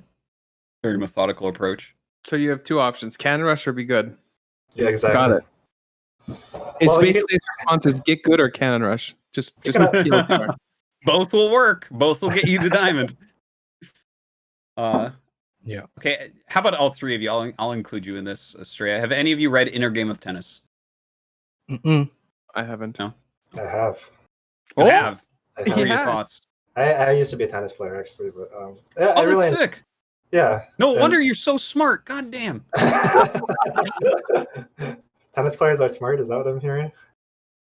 Apparently. Well, me and Fear Dragon both like tennis, so we like to Oh. pretend that it's. So yeah. We'll go with that. I really enjoyed the book. I thought the points hit home with me very deeply. However, I have struggled to apply what I read from that book to StarCraft very well. Because a lot of it is about achieving some sort of state of flow through awareness. Mm. But tennis is one type of game, and if I take like a different logical extreme, like doing math or playing chess or something, you have to think. You have to be actively thinking and going through like these processes in your brain. And a lot of the inner game of tennis is about just reaching a state of awareness, which maybe it can be applied, and I just don't have the. But I think you first have to develop all the technique in tennis. You still have to do all the practice and be mindful about it, Well, and actually, then get in the state of flow. Actually, the book would argue something different. That, Oh, really? It just says a fuck lot it. of Learn, no, don't not necessarily. hit the ball. Like just hit the ball. Angles don't matter. Like how you hold the racket doesn't matter. Like doesn't Welcome matter. to my life, cat. Or Well, it's letting Max. your unconscious take over, basically. Yeah, but- like that's my point. Is when you let your unconscious take over, it has to be a process that you're very familiar with already, right? Yes. Well, that's the example Well, I haven't. The example they gave in the book was if you're trying to learn a serve, that it's much more effective to just completely focus on a pro player, like watching a serve, and then without thinking, just like do your best. Just let yourself hit the serve without really thinking about it too much. Is the example they gave. So, yeah. I find it doesn't work in StarCraft, at least for me. I think that aspect is hard, but yeah, I love the book. I like to look at it as if you're not trying to improve in a given game, like it's a tournament game or something. If you just kind of let your unconscious make your decisions for you, just play in the moment and stuff. That's kind of what I take it for. Yeah. I feel like some of those skills, if you could learn them, would always just be really good skills to have, but obviously not completely applicable in every situation. Like, yeah, I think I'll read that book now. You've got me interested. Oh, it's fantastic. It's an awesome book. Yeah. We had an episode a couple weeks ago on books, and that was one of the big ones that I talked about a lot. I really like that book. Thoughts on 2 vs 2 tournament, everyone? In StarCraft 2? Yeah. Or in StarCraft 1? Can't StarCraft 2. really have like. Okay. I mean, 2v2 in StarCraft 2 is just not balanced. It's not. Yeah, it's not good. I don't like it. The game Jake, is you not. and I are a great 2 vs 2 team. Do you remember? No, we're terrible. But like me, okay, so me and ByuN played the whatever 2v2 tournament we talked about today, and we are 6K, like pretty high up MMR, but we lost to just a 54 and a 4500 Protoss Terran team.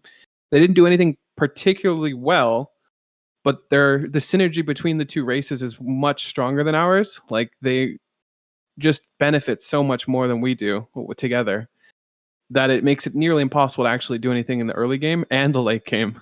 Like, could you imagine double Zerg versus like Smek Skytoss? It's really hard. It's nearly impossible. And they have so much harass options. Doesn't matter if we have infinite bases, because they can also take infinite bases and defend them together. So Yeah, the that's game is just not. Yeah. It's just not balanced for that. And then if we wanted to be like, okay, well, let's just us play Protoss Terran. Well, then we can't be as competitive as someone who is naturally Protoss Terran, right? Like if I don't know, say Pure Legacy and Nina tied up or something like that, how would me and ByuN off racing ever catch up to that? So it's just it's not fun, because it's just completely not balanced for 2v2, and it makes sense because it would be so much harder to do. But yeah, those are my feelings on it. Well, I don't know. For starters, I don't like that the bases are always together.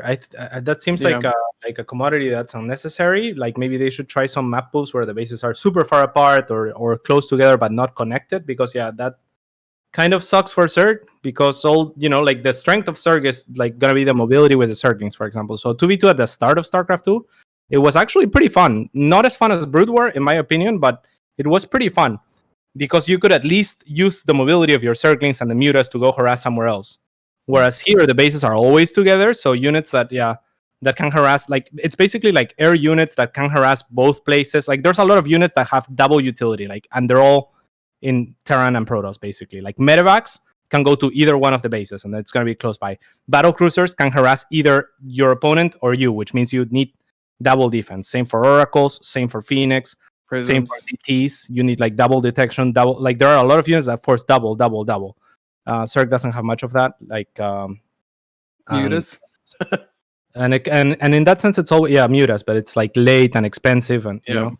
No, and it's kind of constraining in the units that are valuable as well. Whereas I don't know, Brood War 2v2 is so much more fun, in my opinion. Like Brood War 2v2 is one of my favorite games ever. So I hope they bring it. Yeah, it's so much fun. Like my job in Brood War, like one strategy that was legit as a Zerg in Brood War 2v2 is just just die slowly, basically. Like how slow can you die? And it's like, okay, like did I do enough in dying? Did I slow them enough? Yeah. And then your opponent 2v1s or your friend 2v1s. Like there's so much strategy because the economy works different and the bases are separate. Yeah, it's great. I do prefer that as well. I think if it was like a settled thing, like we've been doing 2v2 for like many years, I think it'd be kind of trash. But as like a one-time tournament with just a bunch of top players, I'd be pretty interested in watching that. I think it'd be fun. Like it does happen. Yeah. Serral Hero Marine versus Rainer Oh, that would be cool. Showtime. I don't know. I would watch that. That sounds fun. For sure. Cool. And last question here for his question. Thoughts on the new Dune movie? Did you guys see the trailer for the Dune movie? I did not. No? Did not. No. That's okay. Doom? Dune, the famous novel series. So yeah, I read all the Dune books. I'm always very vocal about that being like the greatest sci-fi of all time. So the new Dune movie, they put out a trailer for it. It looks really good, and I think they made most of the casting things really well.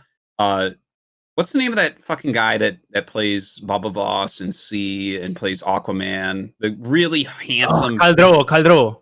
Khal Drogo. Yeah, I don't know what he was the only casting choice. The thing is, I really like him as an actor, but they cast him as Duncan Idaho, and I'm like, that's not Duncan Idaho. I don't think he's like too big and too tall. So, but all the other casting choices seemed really cool. The guy that they fucking what's the name of the guy that like is in the new Star Wars movies? That's like always going undercover in missions and shit. He's like the new Han Solo. You know who I'm talking about. They cast him as the father. I don't feel like he's quite old enough for the role, but they had him grow out a beard and stuff, so maybe it's gonna work. Yeah. So overall, though, I think it's pretty good. Like, yeah, all the other casting roles seem really, really good, and then those ones I felt like were like, maybe, maybe not. But I'm very excited. I'll definitely watch it. The chat said like 6 different names. No, I don't know. Jason Mimosa, Jason Momoa, Oscar Isaac, John Heater, Yes, Oscar Duke Leto. Yeah. I see. Anyways, yeah, there you go. There you go. That's my thoughts. Thanks for the question. Some drunk Canadian asks, after a day of sentient food and shoe questions, you really need to play StarCraft 2. After loading it up, Artosis, you need to install it first. You were cheesed every match. So you decide you want some real cheese. What is your favorite cheese and how do you eat it? Sending much love from Smoke Coover. What's your favorite cheese, guys? Oof. Food-wise cheese. I'm not sure, but in Korea they only have like one type of cheese. It feels like, and they put it on everything, don't they? And it's amazing. I don't know what it is, but it's amazing. Yeah, that's really Ricotta good. cheese is popular in Korea. It's on like every salad and stuff. Well, that's the soft cheese that they have, and other I than think we're that, talking they about like use sliced. I'm They trying to could think. put cheese on ramyun even. Yeah, Like, that's is that ricotta? no, that is sliced cheese. That's just like It's just processed garbage. cheese.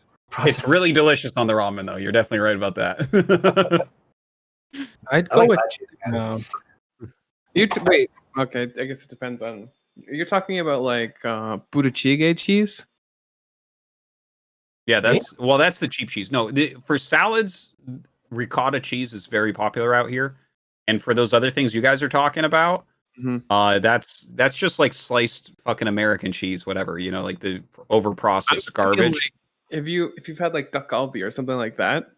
Yeah, that's what kind of cheese they put in that? Is that, that is might. that... Go ahead.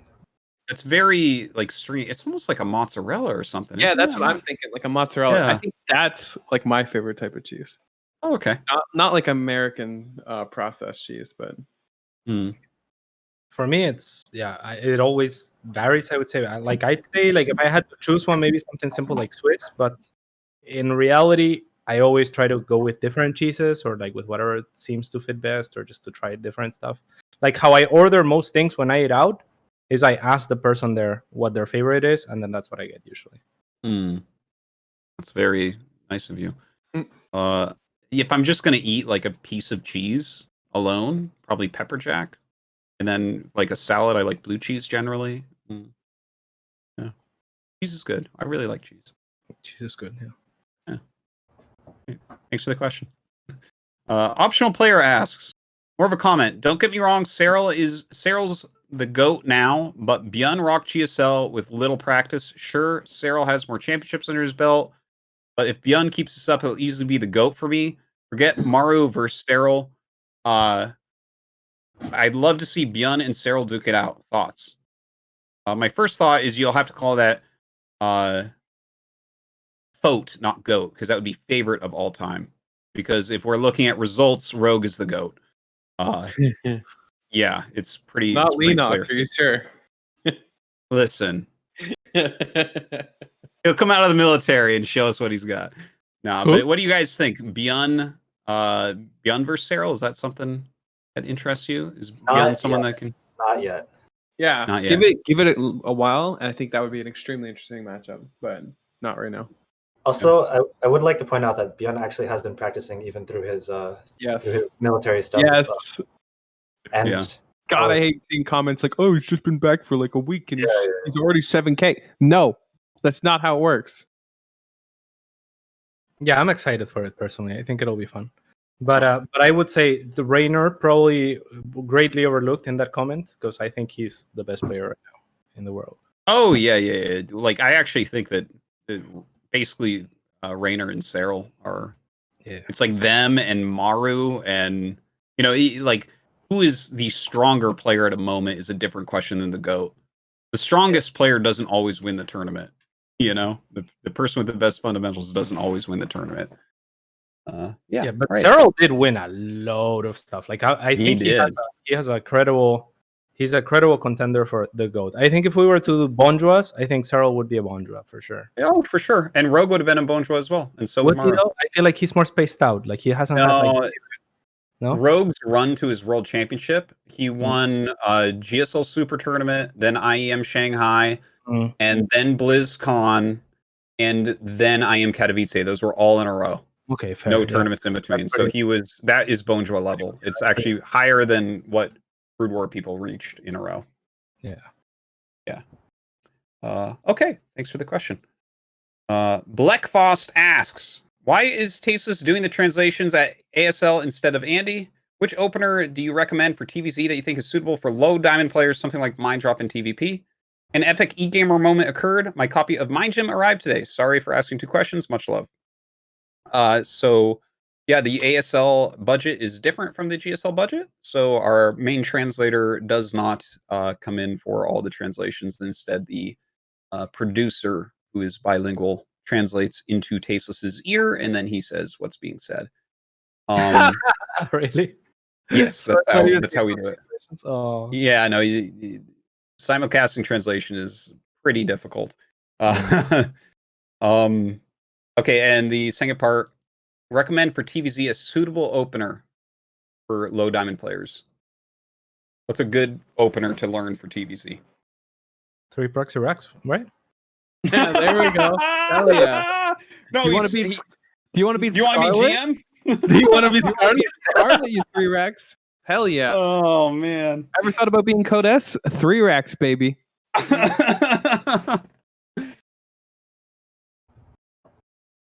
Any builds there? We got any? Did I just lose sound? It's lagging a little bit. Can you hear me? Oh, okay. Yeah, no, I hear you again. Okay. Okay. Because for And me, I think Estrella fell asleep. He's just sitting there with his eyes closed on my screen. Cobra has been frozen as well. It's all right. Yeah. A little bit rate issue maybe. Hello. So a good TvZ opener. Yo. Okay, just checking it. I mean, TvZ opener. You probably want to go Hellions. Like if you want to practice macro, maybe the 3cc Hellion build. If maybe because you're in Diamond, the Hellion Banshee is going to be a little bit better because you're not going to die to roach attacks and shit like that happen in Diamond. Good luck. Yeah, this type of question is always very difficult, but it comes down to what you want to do, what your strengths are, like what your approach to the game is, in my opinion. Like, so you could ask different people and they'll tell you like what they would do or what they thought they did, right? If you watch like Vive has a Bronze to GM series that people enjoy, so he'll give you step-by-step type thing if you want like some semblance of progression where you should add, things to your gameplay from his perspective, right? But you can build, we were talking earlier about how like Europeans even build a different game plan than Koreans in essence, like, and how they approach the game, and improvement in general. And Estrella, I think, talked a lot about how he approaches his improvement, right? So that would be a really cool thing to listen to see if there's something that you can take from earlier in the show. But I think if you were to ask 100 different people, they would all give you slightly different answers. Yeah. All right. Well, good luck, Black Foss, and enjoy the book. Thanks for the question. Washburn21 asks, didn't GSL groups used to play the elimination match before the winners match? Why did that change, and which do you prefer? No, WCS played the elimination match before the winners match. In GSL, we've always done winners match first. I prefer winners match first. Eliminate 2 people right in a row at the end, I think, is the right way to do it. Keeps them in the tournament a little bit longer, I guess. Thanks for the question. Shampoo McTavish asks, in chess, there are widespread concepts of what constitutes the early, middle, late game, whereas in StarCraft, I feel like we only have intuitive understandings of this. Can it be said more explicitly? A suggestion, early game ends when the NAT is saturated, middle game ends when the fourth is saturated. Yeah, I guess it's not that concrete. It is more intuitive and more of a feeling. But the thing is, I don't think that we should rejigger it. Is that a word?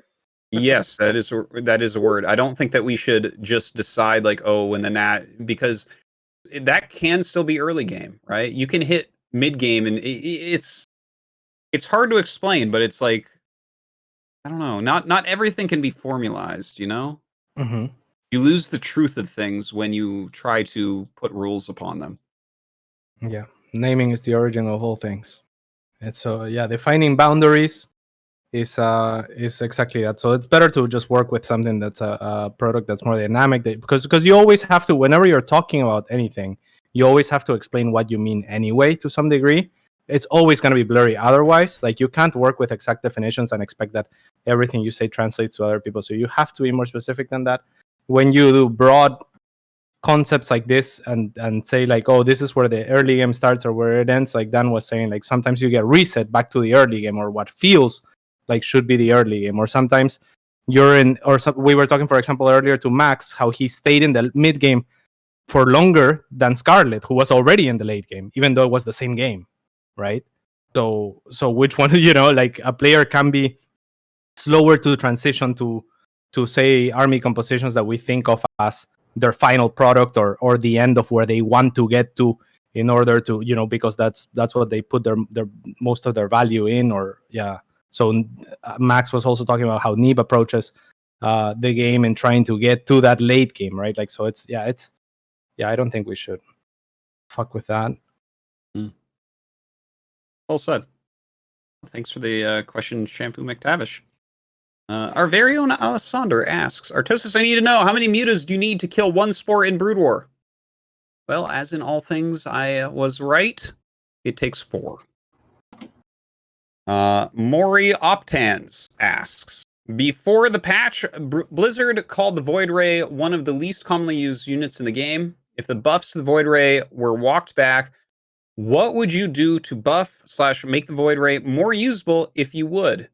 Also, what do you think would make the PvZ late game more exciting and less campy? So how would you change the voidray? And Max, how would you make a more dynamic late game PvZ? Because well, Estrella, we know you want that type of late game. You don't like just attacking spores. Yeah, I don't think anyone likes it. Maybe some sadists like it, but Snoot loves it, but everyone else, no.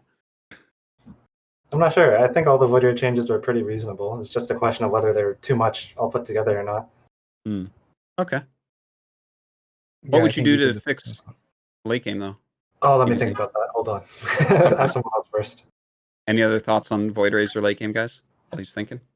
I'd say void rays. Yeah, because there was multiple changes, you could just remove one of those if you thought it was too strong. I'm not sure that it's too strong. I personally enjoy the void rays at the moment, but maybe it gets out of control and it seems really strong in certain situations against Terran in particular, like with the proxies and stuff like that.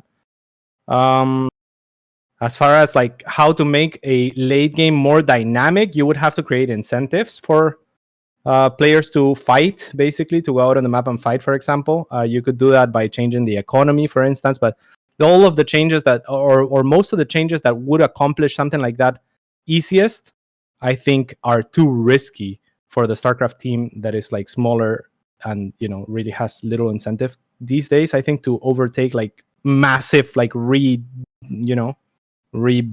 fucking designing of like things like an economy that can break the entire thing.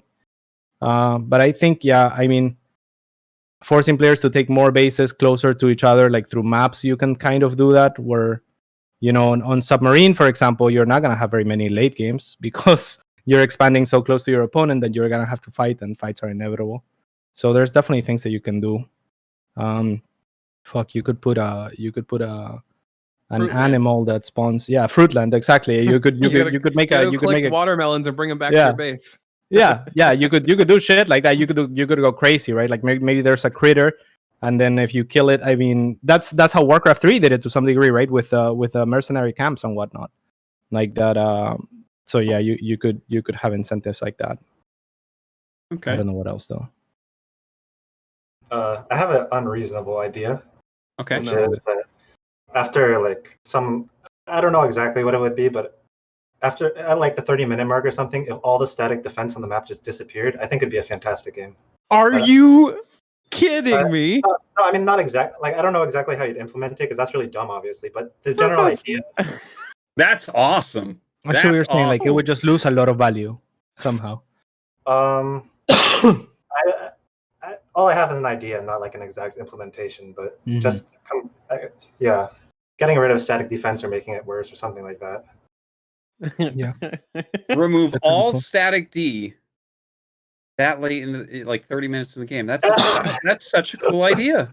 No, because then we'd have turtle to the 30-minute mark every game, and then people would be like, "Oh, static D's gone. It's time to fight." And then the game ends. That's why I'm saying I don't it would be really silly. Well, no, because well, you'd have to. Protoss would literally never engage before 30 minutes. It just would never happen. They would You'd just have sit to rejigger and turtle that, but yeah, every single game until 30 minutes. Exactly at the point where 30 minutes is, they would just cross the map and win the game. That's why I'm in saying the current meta. Like that's not. I don't know exactly how you do it, but that's the general idea. I like it. I'm yeah, down. I mean, obviously the game would have to change drastically. How about pillaging? Pillaging could work. Like if killing buildings gave you money, then that would be an incentive to attack more too. That'd be interesting because then you wouldn't want to mass spores either because they could. Yeah, that's true. Get a lot of minerals off of those. I like the idea, but would it change the early game too much? I'm not sure. No, I don't think very much. Hell yeah, Baneling busts actually giving me minerals. Yeah. Oh, that would be kind of crazy. Banelings pay for themselves all the time. Well, that would be as broken as could be. Oh yeah, could you imagine? Well, no, you would balance for it, right? It doesn't give you 100% return. It just gives you a little bit or something, Banelings, if they give you any value back, any more value added to Banelings is wrong. Out of nowhere, the Tempest upgrade would be insane. Yeah. God, steam tanks, man. Okay, good question. Thank you. Thank you for the question. All right, we got a couple more questions. Next up, Maximilian Sanson asks. Okay, he has a list of changes that he wants us to discuss. Remove Adept, High Templar at Cybernetics Core, but Storm still from Archives. Archon Morph Time plus 6 seconds. Remove Force Fields. Tempest deals minor splash damage in a really small blast and costs 4 supply. Ravens get Defense Matrix, lose Disable. Auto Turrets, Indestructible, lasts longer.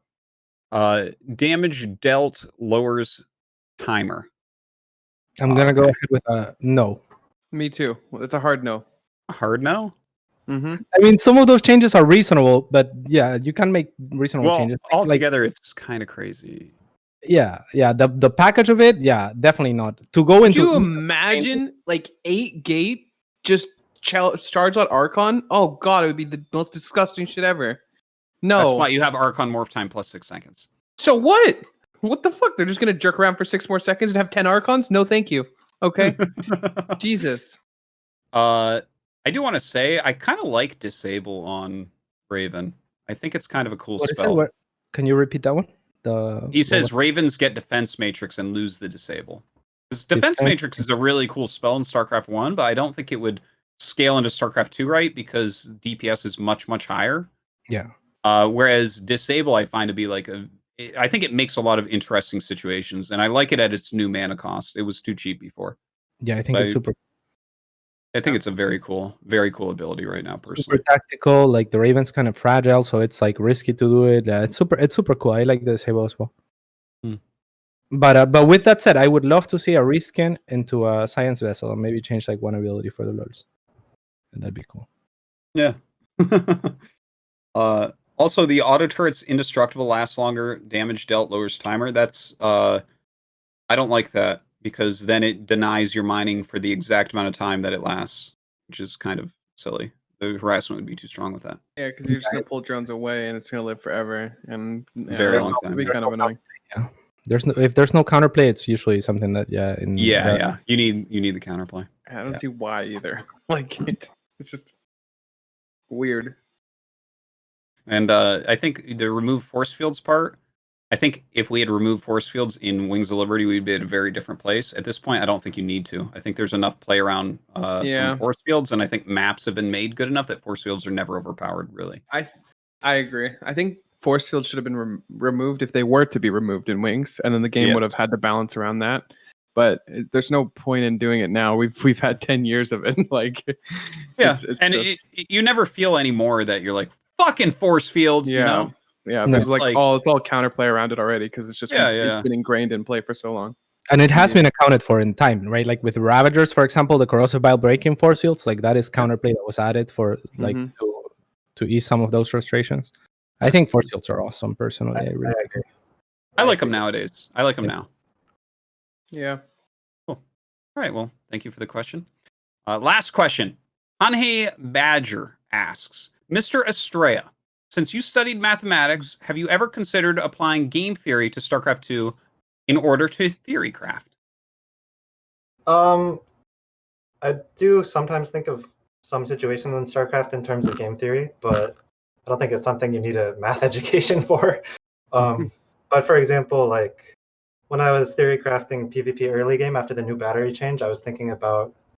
I oftentimes think about what builds are good against what builds. So like. One gate expand PvP probably dies to some cheese, like I don't know, proxy gate forge or something. It probably dies to some like random cheeses if you know the other person's going to do that. But then the 2-gate expand is worse against the 1-gate expand if you're not doing some pressure of some sort. And then that's why a lot of times people say there's rock paper scissors situations in StarCraft. You can just think of that as a game theory type of thing, except there is also more in-depth situations where there's like 4 or 5 things you can be doing, and kind of like poker, all of them have their time and place based on what you think your opponent's doing. So I think of it in terms of that sometimes. All right, we did it. That's all of them. Thank you very much, guys. This was a really fun show. Thank you all for coming on. It was a pleasure talking about all this great stuff. I guess we'll just end with you guys telling everyone where they can find you. Estrella, let's start with you. Where can people get more Estrella? I mean, we know you don't really stream very much, right? But like, where can they find you? Do you ever stream? Should they just follow you on Twitter? What is it?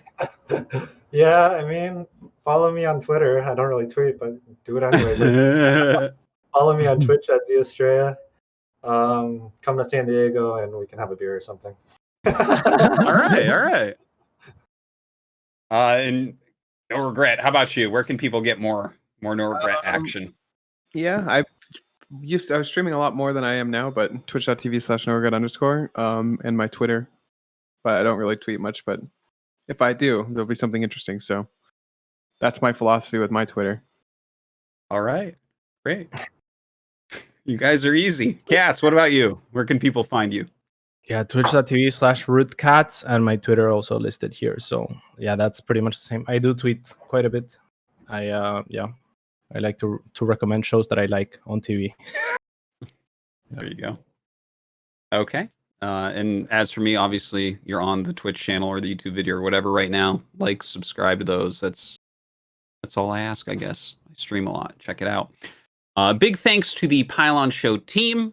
Everyone that comes together to make this happen each and every week. Big cheers there. And yeah, I guess that's it. We'll see you guys next week. Thanks for watching.